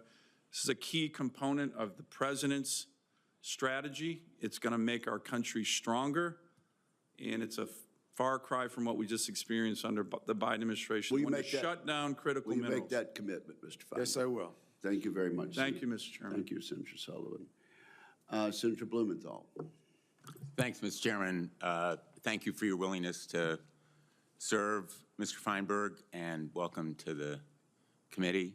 Thank you. As you know, 5,000 probationary employees have been fired. The plan apparently is to cut another 75,000 Department of Defense civilian employees. You would agree with me that civilian employees often perform a very critical role for the Department of Defense. Yes, I do. And many of these layoffs, in fact, will undercut our national security. I've just come from a hearing of the Veterans Affairs Committee, a joint House-Senate hearing. I'm the ranking member on the Veterans Affairs Committee. Many of them are deeply concerned about their jobs in the VA and the Department of Defense. The position you've been nominated to fill oversees the entirety of the workforce and the civilian workforce at the DOD. My question is really simple. What do you have to say to the veterans at the Department of Defense whom Elon Musk is firing? Well, we certainly have a cost problem, and addressing cost problems are difficult. Sometimes we have to make change to help an organization do better in the future. It has to be done thoughtfully. So I would say to those veterans, we got to make our Department of Defense stronger. We got to do hopefully we can do, the majority of cuts are coming. If I'm able to get confirmed, but what I hear you saying, sir, is essentially, we don't need you. You're expendable. Your life of service is meaningless. And the job you're doing now is going to be roadkill. Listen, That's the message that is being sent to these veterans. And so I would simply urge you to take into account that these Department of Defense civilian employees were once wearing a uniform. Totally understand, and it's something that has to be done the right way. But, and all these people are super important, but if you can't, every organization has turnover, has to make change. And if you don't make change, you can end up in a much worse position. So we can't endlessly expand the force. We have to sometimes make change. But to your point, and you know from your, and I apologize for interrupting, but as you know, our time is limited. Yes. You know from all of your experience in the private sector that you just can't take a meat axe. You have to use a scalpel in determining who is necessary and not. And eliminating waste doesn't mean you lay waste to the Department of Defense. Let me move on to another topic, if I may. The United States military is the best trained and most effective fighting force the world has ever seen. We depend on our armed forces to protect us from hostile foreign powers. But unlike in countries where autocratic leaders deploy their military against their own people, the United States military is not a weapon to be used against Americans. Domestic deployment of federal armed forces is legally authorized under very narrow circumstances and only in the most extreme emergency scenarios. Would you agree with me that any use of the American military against American people should be an absolute last resort? Yes. I welcome that statement because the administration has implied, in fact, explicitly said that it may use the American military for mass deportations, suppressing protests, responding to crime in cities and urban areas. I hope those statements prove to be untrue and exaggeration, but I welcome your statement. Well, I do have faith that President Trump will follow the law and do that appropriately. Well, more than faith will be required. I think you will need to stand up and speak out and, if necessary, resign if you are asked to do something that you feel is illegal or immoral. I don't believe President Trump will ever ask me to. That's what we have heard again and again and again. And history, I think, is a fair warning to us about what we can expect. Thank you, Mr. Chairman. Thank you, Senator Blumenthal. Senator Scott, you've been most patient. Thank you, Chairman. Well, Ms. Feinberg, you're going to do a great job. You've got a great background. You believe in transparency. You believe in accountability. You're going to bring a breath of fresh air because you know in the private sector, you've got to get results by holding people accountable, but giving them specific tasks to get done, and you're going to do a great job. In the last 6 years, we passed a significant amount of legislation through the National Defense Authorization Act to hold China accountable, whether it's we don't buy Chinese drones in our military and our government, federal government. We don't buy LiDAR technology. We stop buying Chinese garlic that's made in sewer water in our commissaries. We hopefully are starting the process of not buying Chinese drugs for our military. How important it is to our fighting men and women that we don't rely on Communist China, who has decided to be our adversary, for anything in time of war. I'm sorry, Senator. How important is it to completely decouple from China from the standpoint of what our military is doing? It's very important and very difficult, and but we got to do it with urgency. So do you think we ought to be buying Chinese computers for our military? No. Do you think we ought to be buying Chinese medicines for our military? No. We ought to be, what about Chinese chips? How about Chinese telephones? No. Can you name anything that's made in China that we ought to just go full force and be buying for our military? Well, there are some completely commoditized basic products that wouldn't put our national security in jeopardy, but it's certainly a difficult problem. Yeah. So the audits, you've invested in a lot of companies. Did you ever do an audit? Did I ever do an audit personally? Yeah, no, but did you ever have all your companies audited? All of them are. Yep. And if the auditor gave you some points that you had to get fixed by the next audit, did you do it? We better fix it by that audit. Yep. And if not, what would you do? If you don't have an audit, it's a big problem. Yeah. So would you keep the CFO? No. No. So our military doesn't have an audit. I think the Marines are the only ones that have completed an audit. So what do you think ought to happen to change the attitude with regard to audits of our Department of Defense? Well, we got to make it a priority, but in making audit a priority, it will also help us on all types of understanding financial metrics, our cost structure, our capabilities. You know, one thing that I've observed is that while we've had some great, obviously, civilian leadership in the Pentagon, in my humble opinion, at times, some of the people in the operational execution jobs are not involved in detail.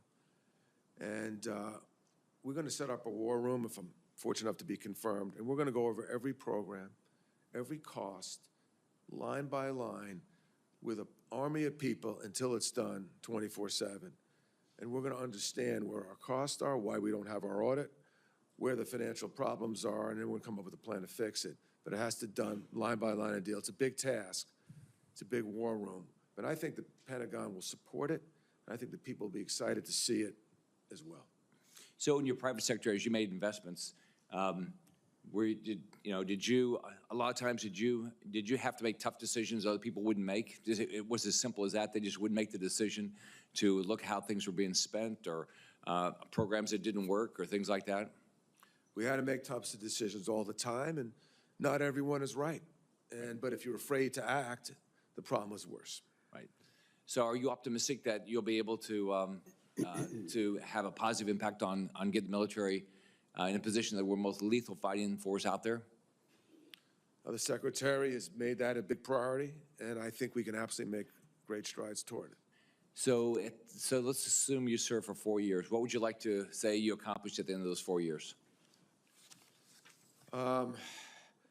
Basically that I've helped the Secretary and the President improve DOD, preferably in total anonymity, and I'll fade off into the sunset with some better performance that hopefully I had some small role in. Thank you. Thank you, Chairman. Thank you, Senator Scott. Senator King. Thank you, Mr. Chairman. Total anonymity is something all of us seek, but none of us achieve. Yes, sir. Yes, sir. I understand your impulse. I apologize for not being here. I was at a Veterans Affairs Committee on the House side, and I know there's been a great deal of discussion about the potential cuts in the workforce. What I'm interested in, there's the discussion of 8%. That's 70,000 people. What I'm interested in of you as a manager, how do you intend to go about that? Because the cuts that have been occurring throughout the federal government so far haven't been very thoughtful. All probationary people, for example, that's not a terribly rational way to make these decisions. There may be great people who are probationary. So what would the process be whereby you reduce the Department of Defense workforce by 70,000 people? Yeah, most of the cuts that are potentially that might happen going forward have not yet been made, and hopefully, if I'm fortunate enough to get through, I think that I can be helpful in the analysis, study, the considerations. You're the chief operating officer. You shouldn't be helpful. You're in charge of this process. Yes, sir. I'd like to know the process you intend to follow. Yeah. Well, I don't know what role the Secretary would want me to play, but assuming I am in charge of that, we would look at the exact detail of people, who's doing what jobs contribute what do we need, what don't we need, study it carefully, and really come up with a concrete, specific, granular plan before we would have final. Firing all probationary employees would not be would not be how you would go about it. Is that correct? Well, I wasn't involved with that. I don't know the detail, so not fair for me to say. And No, they but do you have. can comment on the rationality of firing all probationary employees, some of whom maybe have been in the department for 10 years and just got promoted and are therefore probationary. Others may be the best person the department's ever hired, but they've only been there for a year. Do you think it's a rational process to simply arbitrarily fire all probationary employees? You know, I don't know how it was done. I don't know the considerations. No, I'm asking you, not how it was done, but I'm asking you if that approach is a rational way to reduce a workforce. Fire everybody that's been hired in the last couple of years. Is that a good management practice? Is that what you would have done at Cerberus? Well, I will say that we have over 900,000 civilian employees. Right. So while every person counts, and is of course very important, it's there's going to be some change that in numbers that are more significant. That's not my question. There's been a stated goal of reducing the workforce by 8%. That's 70,000 people. Yeah. You're the chief operating officer. Presumably, you'll be in charge of the process of reducing the workforce by 70,000 people. I want to know how you're going to do it. And one of my questions is, are you going to use the arbitrary yardstick of probationary employees? Yes or no? I don't know the considerations or the detail of what was thought before that cut. What I can tell you is if I'm in there, we will carefully look at the cuts, balance and weigh what we need and what we don't, be careful not to cut into mission, and do it in a granular, bottoms-up, person-by-person, detailed way. So does that answer mean you're not going to cut all probationary employees arbitrarily? Is that a no to that answer to that question? It sounded like it. This is a pretty straightforward question. Are you going to fire all probationary employees first to get to the 70,000? Yes or no? Have to look at the detail, don't know yet. I don't think, and I don't know the considerations that were thought through before those cuts were made. Okay. You're a smart guy. You know what I'm asking. I don't understand why you can't tell me yes or no whether this is going to be one of the tools you use to reduce the workforce. Let me change the subject. There's a lot of discussion around here about reinvigorating the defense industrial base. Any thoughts on how we actually do that? I've heard that phrase 1,000 times. I've never heard anybody say exactly how we go about it. I think we need to bring in new companies. We have great manufacturing capability in the United States. For example, if we were to call up General Motors or Ford and say, we need you in our defense base, find ways under OTA or sole source where we can give new companies, especially the ones that scale and can operate. So much is talked about venture. Far more important, in my opinion, is scale and operations or larger businesses. They are at a disadvantage competing with the big defense companies. They're not in the bids and proposals and contracting area. So there's a lot of restrictions, a lot of tough things to get in there. We got to make it easier for them. Maybe not the most competitive answer on the surface, but will lead to much more competitive in the future. I would go to our big manufacturing companies, give them a shot on new programs if we think their capabilities can meet it, and let them figure out a way under FAR to give them a shot without a wide-scale competition with all our big defense companies, which, by the way, are too consolidated. Thank you. Thank you. Thank you. Thank you. And as a matter of fact, Senator King and Mr. Feinberg, it is a fact that General Mills actually used to be in the defense manufacturing business. So good point there. Senator Schmidt, you are recognized. Thank you, Mr. Chairman.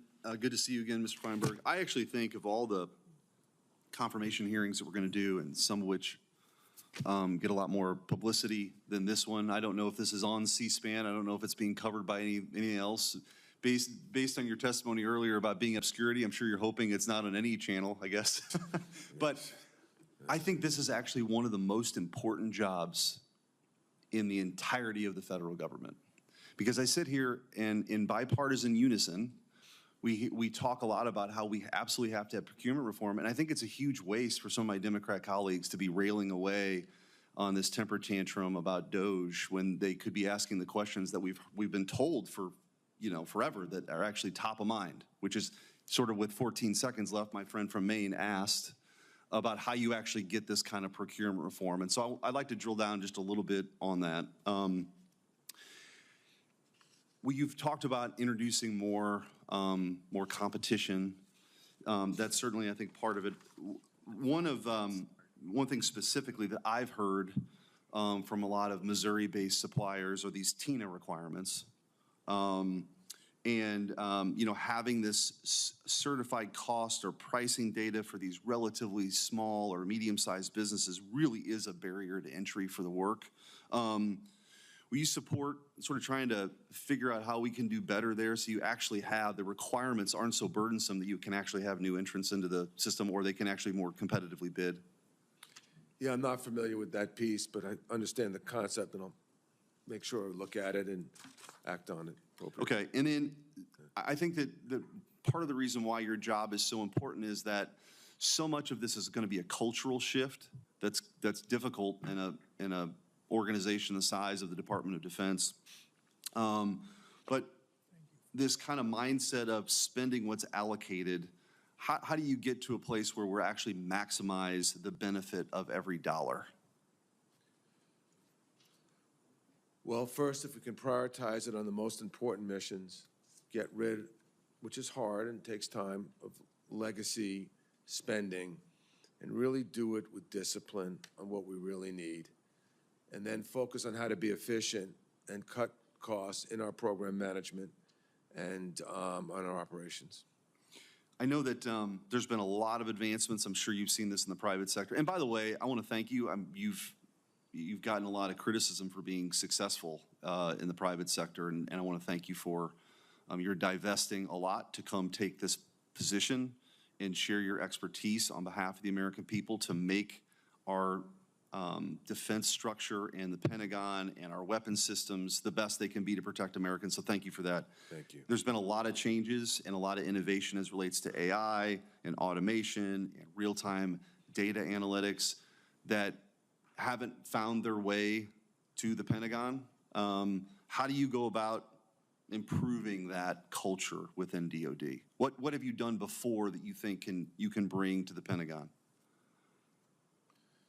I remember, at our supermarket company, Albertsons, I should say what used to be the company, we went to the CEO and we said, boy, we got Amazon in the grocery business. We got all these guys using technology, and I remember the CEO said to me, I don't need any of that stuff. I've been doing this, really good CEO. I've been doing this my whole life. Leave me alone. Unfortunately, change is so important, and you got to be ahead of it. So it is a challenge going into departments that have done things a long time a certain way and trying to make change and being forceful about it. There certainly needs to be a partnership, I said earlier, with technology people to understand the importance of the operational people on the ground. And you'll find the best people, depending on will want this change, will embrace it. And those who are going to let run with it, give them autonomy and let them drive it. Well, one of the things I think that's been talked a lot about, which I agree with, is moving towards high-tech weapons systems that can be mass-produced, like drones that are able to swarm. But I do think that we've got to be able to do both, which is one of the reasons why the next generation air defense program is really, really important. I think that those advancements are good, and they may be the future, but we've talked about this a little bit in my office. The two places where we have absolute advantage over the CCP is our nuclear subs and our bomber and fighter fleets. The air superiority we have and the underwater superiority that we have. And I know that you committed in my office that we would work together on that to make sure that in addition to introducing some of the new high-tech systems that are available, that we're not going to abandon the superiority we have in the skies. Yes, sir. Thank you. Thank you. Senator Kelly. Thank you, Mr. Chairman. Mr. Feinberg, thank you for your willingness to serve in this very important role. I want to follow up to some of the comments the senator from Oklahoma, Senator Mullen, made earlier in response to Senator Kaine calling out Putin as a bully and this administration's unwillingness to state the obvious. Senator Mullen said that Senator Kaine was spewing 100% mistruths constantly, essentially calling him a liar. He was referring specifically to the Russian president, Vladimir Putin. And in response, Senator Mullen mentioned Assad, Israel, Hamas, Houthis, Iran, hostages, and Dr. Death. I'm pretty sure he did not mention Putin by name. I think the appropriate response would be to say that Putin was, in fact, a bully, but he didn't say that. I think it's instructive that he would not even mention Vladimir Putin by name. Putin's a bully, and I'm not hearing that from this administration. I do hear it from some people on the other side of the aisle, and I appreciate that. More people need to get off the sidelines on this issue. And I think it's clear to many of us that Donald Trump blew up the Western alliance this past week. 80 years of an alliance, gone. It's disturbing. Mr. Feinberg, earlier you said execution would be your job, and it's part of the job. But I don't think it's all of the job. You're going to often find yourself in the room. And when things like, as an example, the SecDef a few days ago said, when asked whether or not Russia invaded Ukraine, he said it's complicated. It's not complicated. Russia did, in fact, invade our ally, Ukraine. So, Mr. Feinberg, would you agree that you have a role beyond just execution in offering some advice when you hear things that are just fundamentally inaccurate? I do think the deputy should at times give his view on policy, for sure. I think it should be behind closed doors and not in public. And I think it's important for the deputy to understand that he, regardless of what his opinion may or may not be, that ultimately the secretary and the president will decide what the policies are, and it's important to execute it. That's fair. Yeah. That's good to hear. Yeah. Mr. Feinberg, did Russia invade Ukraine? Well, going to my behind closed doors statement a second ago, I'll just say this. They moved tanks and troops and armored personnel carriers across the Ukrainian border. It's a pretty simple question. Yeah. Well, here's how, if I may, I'd like to If say, you would ask the chairman of this committee if Russia invaded Ukraine, I'm pretty sure, the Republican chairman, I'm pretty sure I would know the answer. I got you. However, there's a very tense negotiation going on now. It's important for American interests. I don't have. Mr. Feinberg, we've got to live in the real world here. Yeah, but I don't. I mean, things happen, and it's obvious to the rest of the world. Yeah. And I think it's obvious to Europe right now that we just blew up an alliance. And for us not to be able to say an obvious fact is, it doesn't help a negotiation. Well, what I was trying to say, Senator, is I don't think some person who's not informed on this, not involved in discussions, should make statements public that could undermine what the president and the secretary's intent is. I do have confidence that President Trump is very strong at negotiation, has a plan, and that he will find a good outcome for America. Mr. Feinberg, people that are good at negotiations do not give up their two strongest negotiating points before the negotiation starts, which was membership in NATO and land that was taken away from the Ukrainians. So I do not agree with that he's a good negotiator. He actually, this week, has been a pretty bad negotiator. Well, I want to make sure. Actually, President Trump, you know, his policy has always been peace through strength, and he is very cunning on how he proceeds and how he approaches these. He's the first person to ever bring Russia to the table where we are close, potentially, to a settlement. So I'd like to see how it works out. I have confidence it will work out favorable to America. Well, I do not share your optimism. Understood. Here. I mean, this is, we went into a negotiation giving up the two biggest points, and that is very troubling. And at the same time, in the same week, we blew up an 80-year alliance. And some of my Republican colleagues have a hard time even stating the obvious, that Russia did, in fact, invade Ukraine 3 years ago. I know, Mr. Feinberg, I know you pay attention to the news. And I imagine if I asked you this question 3 years ago, I'm pretty sure I know what the answer would be. Thank you. Thank you, Senator Kelly. I recognize myself. Mr. Feinberg, thank you for being here. Thank you for your family, even those who are watching, your father, and for your family's years of service. I appreciate their introduction. You know, I was disappointed to hear earlier that some of my colleagues characterized your background in the private sector as negative. I think that's disappointing. I've got a different perspective, a positive perspective on that. You know, there was a time in this country when business leaders were applauded for their patriotism and their contribution to our country's efforts to win World War II. And Mr. Feinberg, if your father is tuned in at this point in the hearing, I want to thank him personally and his generation. They also helped us in the Cold War, and but to reform the DOD, I think we need someone who can work alongside the Secretary, harnessing the American spirit to ensure the United States outpaces our adversaries. Someone who knows how to reform organizations, improve outputs, harness innovations. So not only, Mr. Feinberg, do you have extensive background investing in sectors critical to national security, but you also served on the President's Intelligence Advisory Board. So thank you for that. So in this position, you had a front row seat to the threats that our country faces. So, Mr. Feinberg, can you discuss how your business background and service on the Intelligence Advisory Board makes you well suited to serve as the Deputy Secretary of Defense? Well, it was an interesting job. It didn't have a lot of ability to act, but we did a tremendous amount of analytics.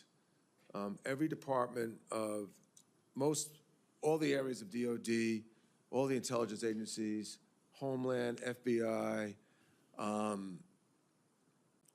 even at times Treasury and Commerce when they affected national security. We got briefings from all of them.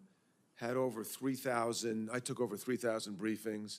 Fortunate to have on that board General Mike Hagee, who was former Commandant of the Marine Corps, as well as Charlie Allen, who's an intelligence legend, served and I guess he retired from CIA at 75, you know. So we had a real good group of people I was fortunate enough to learn from. And all these problems and shortages and issues were laid out for us. So it was an incredibly educational job, very frightening. And I think that laid the groundwork. We, you know, as a DOD and intelligence contractor, we've had a lot of classified contracts, but this was so much broader and, you know, in some ways, as broad as education as you can get. Thank you for that. And again, thank you for your service on that board. Yeah. So how can the military better harness American ingenuity and innovation to get emerging technologies into the hands of the warfighter faster? You know, the government doesn't truly understand the private sector, and the private sector doesn't understand the government, okay? Our companies do, I wish they were more patriotic, you know, and they should be all in and always helping us, but they're not. I wish they could understand that there's certain rules in government that are not made by the existing sitting people in government, but they're just there, that they have to work by. Love to get our private sector to be more flexible. But I do think it's people that really understand private sector, that understand how the boards think, how the general counsel thinks, what the legal impediments, the regulatory impediments are. We need to bring them into DOD, have them lead in these conversations with our private sector. The big tech companies have done great things for America. They can do an awful lot more. We have to understand them, what drives them, and go to them with those thoughts, and I hope they'll also be more flexible. There's a world of opportunity for our private sector, like China's doing, way better than us. So that's a big area we need to get at. Thank you for that. Yeah. Another issue, you know that the PPBE process, or the planning, programming, budgeting, and execution reform project. We talked about that in the office. Will you commit to implementing PPB Reform Commission recommendations endorsed by the department? Yes. Thank you. So if confirmed, do you commit to frequently updating Congress on your plan for the replicator initiative and counter UAVs at large? I do. Thank you for that. That's an important, Senator Schmidt mentioned that earlier in regards to the swarming technology and replicator. So a very important program. I hope you'll pay significant attention to that. Yes. Thank you again. Senator Slotkin. Thank you. Thank you for being here, Mr. Feinberg. It was good to talk to you in my office. I think there was a lot of things that we can agree on. Acquisition reform, if someone can crack that code, we'd be so much safer and so much better off vis-a-vis China. For national security reasons. So I think there's a lot of things where I appreciated your views. My questions, as again I previewed in our conversation, are just about you managing the Pentagon and managing this huge enterprise, and particularly in basically you serving as the chief operating officer of, you know, one of the biggest institutions in the world, and allowing others outside the Pentagon to access sensitive information. You know, I'm a CIA officer, so I'm putting these pieces together and what we've seen, and you know, I just have to say that you know, we know that DOGE is going into departments and agencies collecting data. We know that they are using AI-supported software, access through the Microsoft Cloud, to amalgamate that data. We know that they are feeding sensitive information into that system where they go, and that information can be manipulated, swept up in cyber attacks, leaked. It's personnel information, it's sensitive information about our national security architecture. And we know that DOGE has reportedly brought in their own servers, particularly into OPM, in order to handle this data. Mr. Hegseth has said that he welcomes DOGE into the Pentagon. We know that they have started to look at places like CIA because they just sent an unclassified email with CIA recent hire names in an unclassified space. As a former CIA officer, you just blew the cover of someone who was going to risk their life abroad to protect our country. So my question to you is, what are you going to do when they come to you and they ask for that data? Will you give DOGE access to sensitive, classified, and personnel data of uniformed military bases and locations across the world? Yeah, I mean, as deputy, if I make it there, we have to follow the laws, and we can't allow classified data that is not legal to be in other people's hands to move. So we'll look at the laws closely. We'll make sure that transfer, if it happens, is done by the appropriate ways. Now, of course, the president can decide what is classified and what isn't, and he can declassify. So, of course, always subject to what the president wants to do and his wishes. However, I think it is our job to look at this carefully and make sure it's done properly. So separate from classified information, although you've stated that the president can just declassify things, will you give access to DOGE to sensitive personnel information about our uniformed military and families, particularly living abroad? Make sure that all the necessary laws and regulations are met. You know. I just think, you know, maybe it's because I come from the national security world. Do you know how appetizing it is for our adversaries to have this data? Do you know how appetizing it is for them to understand how to get at a uniformed officer living in a dangerous place? It just is, it's not for me actually a political issue. It is quite literally an issue of safety and security. And as someone who have served abroad, this is, to me, an issue of major vulnerability. Senator, I will say, to your point, that I that in my past, I've had compartmentalized programs and access for a long time.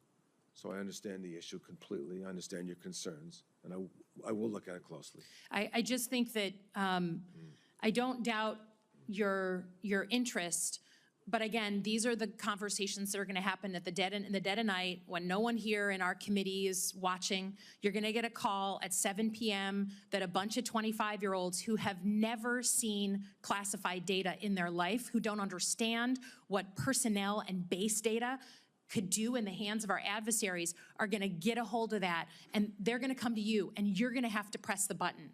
And all I have to say is we are counting on you, and our national security is counting on you to push back, have a spine, and say no. Understand the issue. Thank you. I yield back. Thank you, Senator Slotkin. Senator Peters. Thank you, Mr. Chairman. Mr. Feinberg, congratulations on your nomination to serve as the Deputy Secretary. And certainly I'm happy we had a chance to meet in my office and talk about a variety of issues, including some of my concerns and focus areas for the Department of Defense. I enjoyed learning about your priorities for the DoD moving forward as well. And during our meeting, you mentioned AI modernization and strengthening signals intelligence in particular as some of your top priorities. So we certainly both share the same concerns about China's technological abilities and an assertive PRC-sponsored cyber actors that are really engaging against us on an ongoing, regular basis. So my question for you, sir, is if confirmed, what policies or initiatives would you change or initiate to ensure the DoD stays at the tip of the spear for signals intelligence? And two, how will you ensure the continued focus on our foreign adversaries like the PRC? Signal intelligence is an interesting point. I think there's significant risk in our ability to continue being successful in that collection. It's probably a better conversation for us to have in a skip, but I think that is an incredibly important issue that has to be very carefully addressed. On the PRC side, I'm sorry, Senator, what was your question? I apologize. Just how do we stay focused on them, particularly with signals intelligence?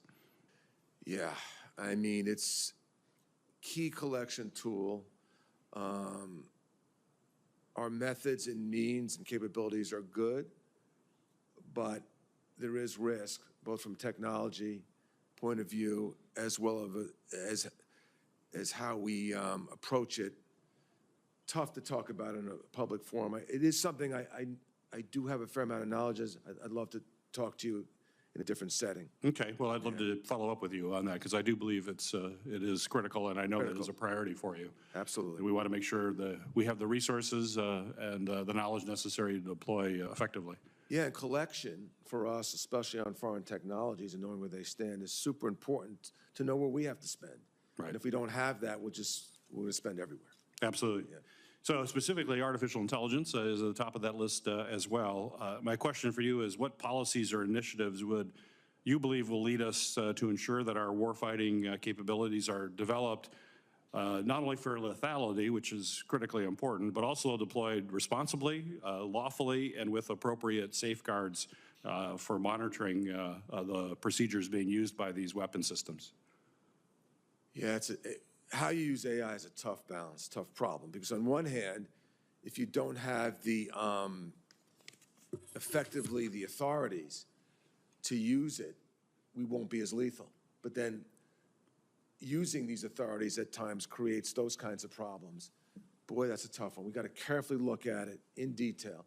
Look, for example, we're very strong on offensive cyber. What should the great capability, not as good on defense? What should those offensive cyber capabilities, because it's a great asset of ours. You know, I look forward to working with you and other senators on that right balance. And I think those conversations are best in a skiff. Very good. Yeah. Another topic for us in the future, if confirmed. Yes, sir. Currently, the Air Force is programmed to lose about 1,000 planes without replacement. This will further exacerbate the Air Force's current state of being the oldest, smallest, and least ready, perhaps in its history. aviation leaders are characterizing this move as, quote, a death spiral, and commented that no enemy has done so much to harm the Air Force than the impact of arbitrary spending reductions. And yet, crewed aircraft were not exempt from Secretary Hegseth's directive to scrub 8% from non-lethal programs. Luckily, core readiness and the defense industrial base were protected areas in that cut, but I think it sends a conflicting message on the future of the Air Force fighter planes and missions. So my question for you, sir, is if confirmed, you'll be charged with executing Secretary Hegseth's priorities and helping him align the total force toward the country's national security objectives. Can you help give this committee some reassurance that the leaders at OSD understand the need to continue investment in next generation tactical fighters so that we can improve readiness and in the process surpass our adversaries? Yeah, it's a really tough question. Some believe that we can go straight to full autonomous systems. We don't need a next generation fighter, and we could use the F-35 updated to meet as a strategy. Others feel we really need the next generation fight, despite its expense and difficulty. I'm not, subject. I don't have the classified briefings, nor do I have the classified briefings on China's J-20, which I think is an important consideration in that. But I do pledge to you that, if confirmed, I'll get right in the middle of those facts. Ultimately, that might be the Secretary's or the President's decision, but I look forward to working with you on that. But you plan to dive in and offer concrete suggestions? Absolutely. Good. And my opinion on what I think we should do. Great. Yeah. Thank you. Thank you, Mr. Chairman. Yes. I got a promotion. I've got the gavel now. Hey, thanks for serving the country yet again and being willing to do this. It's an incredibly important role, so thanks for taking it on, and for your family, because I know it's a big sacrifice for them. Thank you for your service. Would you run your business like they run the DoD right now? No, but I've had my bad days too. Yeah, I think we all have. So, well, first off, our nuclear triad was designed and built in the 1950s and 60s, and it's definitely suffering from I would call antique equipment. What are your thoughts on how we can upgrade that and make sure it's ready for a 21st century adversary? Oh boy, it's super important. It's a tough one. We're way behind. We're way over cost. We're way late. I think we got to bring the best manufacturing and operational people in America on site. Have a heavy recruitment team to work with some of the great people in the Pentagon that understand it, and really have an enormous, detailed, programmatic, focused operational act line by line. What are we going to do? A, B, C, D, E, F, G in detail. I don't have an immediate answer other than let's get the right people on the ground. Let's go at it and look at it with incredible urgency. Let's put a plan together and start getting at it. Now, I think one of the most important aspects of your role is going to be the overhaul of our acquisition system. I know it's been talked about ad nauseum today, but I think very specifically there are products and capabilities that exist on the shelf that could be bought commercially that have been developed at risk by private companies. And I think one of the biggest errors we made in the last half century in the American defense acquisition process is the government is paying to develop technologies based on specifications that are oftentimes based on past conflicts, and those specifications lag battlefield need, and by the time that equipment is fielded, it's either obsolete or it just doesn't work in the first place. So I'd be curious, how do you intend to reform the acquisition system, and are you going to be able to heavily focus on commercially acquiring capabilities that already exist and commercially acquiring technology that's on the shelf already? Yeah, there's a lot of opportunity on COTS and all the different commercial capabilities, but some of the programs, restrictions, requirements make it impossible for companies to compete with larger defense companies who don't have that capability. They end up being a sub, and they get stuffed as a stub. I think DoD really has to look past the prime contractor, look into what the subs are doing, and take an active role in that relationship, and not rely on the big contractors because they simply can to run these programs simply because they win the overall general contracting bid. We got to get into the programs, the detail of each program. What are our most important programs? What are we missing? Why are we behind cost? What technologies do the sub has that should be promoted move forward. As a contractor, I got caught in the valley of death all the time. Better technology, no interest of the larger company to use it, doesn't help them, it's not profitable. I think DOD can get in the middle of that to a degree, not on everything, but there's a lot of opportunity to spur the innovation and capabilities of smaller companies, and we got to do it. Looks like I've been demoted again. So our defense acquisition paradigm is very focused on engineering the highest quality technology and building it oftentimes in a vacuum to the highest engineering specifications. And that's led to a lot of high quality stuff, but oftentimes not a lot of quantity. Our Navy's the smallest it's ever been in modern history. Our Air Force, as we heard, is short on aircraft. There is a quality all its own in quantity. The ability to produce vast quantities to sustain a conflict and sustain supplying our warfighters has a quality all its own. And I think the concept that quantity in and of itself creates quality by iteration and by constant fielding in a very close customer feedback loop, because in this case, our customer is not the procurement officer. Our customer is the lance corporal or the sergeant or the captain on the front line fighting that enemy. And I think we have to reorient the DoD back to the fact that their customer is not the contract officer. It's not the procurement executive. It's not the PEO that's organizing. The customer is the warfighter. And in the small time you have remaining, I'd love to hear your thoughts. How do we return our ability to produce quantity quickly? And how do we ensure that what we're producing is what the warfighter actually needs? Totally agree, and we better do this urgently because in developing autonomous capabilities, we're going to need mass quantities of drones with a central brain. If we don't achieve that, our national security is at risk. So you've seen it from the private sector. The requirements, I keep saying it, I apologize for repeating it, the requirements are gold-plated, rigid, inflexible.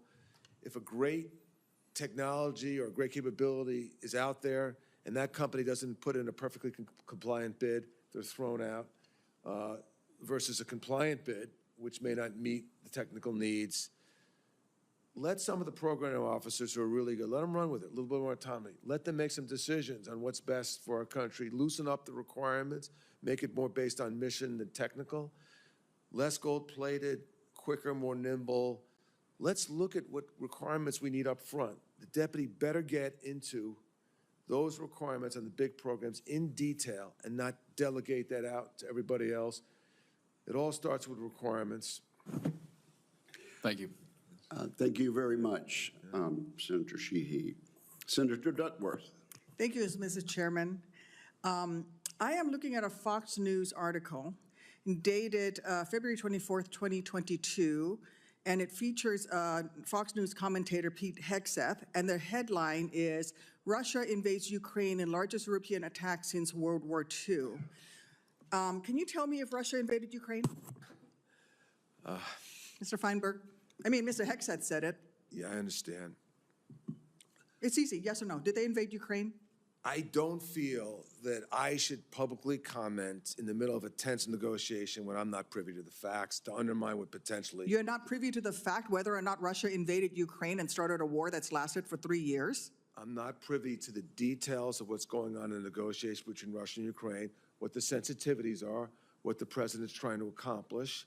So I'd be afraid to speak out of turn and undermine that. I do have confidence the president is very skillful at this, and he'll find the right way to help the United States. He's the first guy that brought Russia to the table to even begin a conversation. And I think the president is kneeling down to Vladimir Putin. I cannot believe the commander-in-chief of the greatest military on the face of the earth in my lifetime is bowing down to Russia.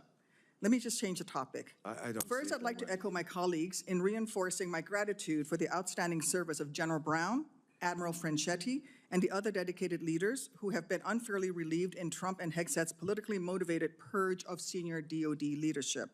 Let me emphasize, this is not normal.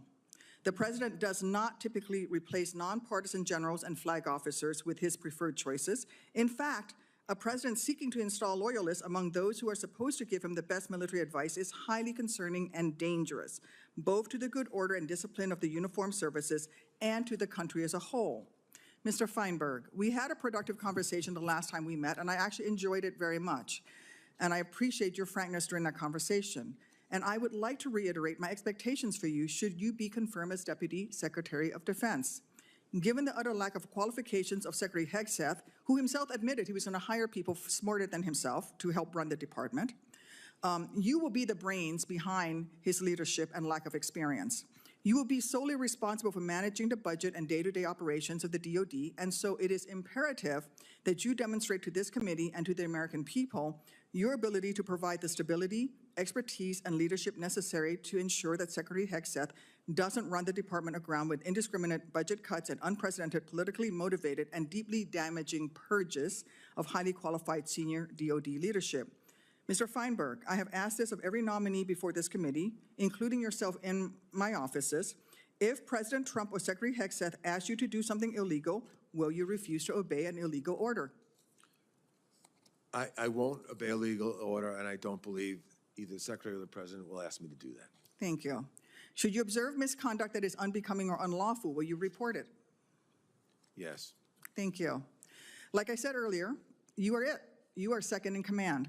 The responsibility of an executive officer in the military is not only to execute their commander's vision, but to be a voice for his staff and manage the ins and outs of his command. Mr. Hegseth will not manage the minutia. You will. Mr. Feinberg, I would like to know, what are you going to do if the Secretary of Defense orders the pausing of a program critical to the readiness of the services? I'm sorry, Senator, orders? What? A pausing of a program that is critical to the readiness of our military services. Obviously, I work for the Secretary of Defense. If he does something that I think is a real problem, I will tell him. I will give him my view. Ultimately, I will follow the chain of command and execute what he wants, as long as it's lawful. I do think that he will make good decisions. By the way, Senator, I also hope that we can hire, if confirmed, a ton of people, a heck of a lot smarter than yours truly. It's great to bring in talent. It doesn't take a lot to be smarter than our Secretary of Defense and be more qualified, so that's a low bar indeed. Many of our recent nominees have been talking about hypotheticals, but I'm glad that you're talking about some of the decisions that are being made. Mr. Hegseth has already shown a willingness to make some bad decisions. I mean, he ordered DoD to hastily propose an 8% across-the-board budget cuts to the budget, while exempting non-mission essential expenses like the DoD's activities on the southwest border. Mr. Feinberg, the DoD isn't a place where we can afford to make mistakes. Are you going to allow an inexperienced team of software company interns to look at our most critical defense programs and make decisions that may impact our national security? Who's going to be at the wheel? I'm sorry, Are you going to let DOGE in there and start making cuts? So at DOD, and the Secretary said this, we are responsible for our own people. We are responsible for our actions and policies. DOD is in charge of itself. So no, DOGE is not in charge of DOD. We're looking forward to working with Elon Musk. He has great expertise and talent, his great understanding of so many different things in DOD. He'll provide counsel and advice. We're looking forward to hearing that. But in the end, DOD is accountable to itself, must make its own decisions for its people and its policies, unless, of course, the President says, I want you guys to do this or that, and then, of course, we're going to do it. Unless it's illegal. Yes, ma'am. Thank you. Yeah. Thank you, Senator Duckworth. Senator Banks. Thank you, Mr. Chairman. Mr. Feinberg, thank you for your incredible sacrifice that you're willing to make for our country and serving in this role. There's already good news. President Trump asked Secretary Hegseth and yourself and others to go to the Pentagon and shake it up. Make the Pentagon focused on the warfighter and preparing to fight and win wars instead of focusing on itself, a large bureaucratic blob that just day to day feeds itself rather than the mission of what the Pentagon should be doing. And the good news is that after 4 years of a historic recruitment crisis, the worst recruitment crisis in the over 50 years of an all-volunteer force, the Army has already reported since Donald Trump was elected President of the United States, those recruitment numbers have shot through the roof. What do you make of that? Well, I guess it does show there is a spirit, there is morale may be improving, and that based on the President's leadership and what he said to the American people, and hopefully if we can pursue sound policies and execution and making some changes to improve DOD that will increase morale more. That's what I've seen in the private sector, and we'll have even greater recruitment drive in the future. Yeah, I think that's well put. And lots of good signs across the board of early signs of us succeeding in a big way on recruitment. One of the areas that I am concerned about, though, and we talked about this in my office, China is beating us in a lot of areas, and one area is in hypersonics. I mean, 4 years ago, they launched a hypersonic ballistic missile. It orbited the full Earth, entered the Earth's atmosphere, narrowly missed its target. We didn't know about it until it re-entered the Earth's atmosphere. We still have yet to launch a hypersonic missile of our own. As we talked about in my office, Purdue University, Notre Dame in Indiana, Crane Naval Surface Warfare Center on the front lines of hypersonics research and development. How important is more investment in hypersonics to the United States? Huge problem. We're underinvested. It's essential for our national security. I don't understand the thought process in the last administration, which didn't have it at high importance. I mean, and again, I'm not the person to be setting and making policies. My job would be to execute development, faster development, with reasonable cost and quickly of hypersonic capability. But at the same time, I mean, if you're totally reliant on your nuclear capabilities because tactically you're slower, if you don't have hypersonics, that's a diplomatic nightmare. And from a nuclear perspective, if the enemy's faster than you, boy, that's a problem. Yeah, so we got to get on that. A big problem. You will be tasked with, as Secretary Hegseth's deputy, with shaking up the acquisition system at the Pentagon. Have you put a lot of thought into that? I mean, your background is so perfect to go there and change the way acquisitions are done at the Pentagon. But have you given some early thoughts about what you're going to do on day one to change it? Yeah, you know, a lot of thoughts, and worked in all our DOD companies closely with the Pentagon, so we have a decent knowledge of what's going on and how to improve it. Good. You're incredibly qualified for this role. I look forward to working with you and partnering with you and Secretary Hegseth and others to make our military as strong as it can possibly be. Your background is perfect for the role. You have my full support, Mr. Chairman. I yield back. I appreciate it. Thank you. Thank you. Are there further questions? If not, let me just say, I think we've seen a display of super competence and intelligence and capability today, and I feel very, very good about the role that you will fill, Mr. Feinberg. Today's hearing is concluded. I want to thank our witnesses for their testimony and for the information of members. Question for the record will be due to the committee within 2 business days of the conclusion of the hearing. We are now adjourned. Thank you, Mr. Chairman. Thank you, Senator Reed. Thank you.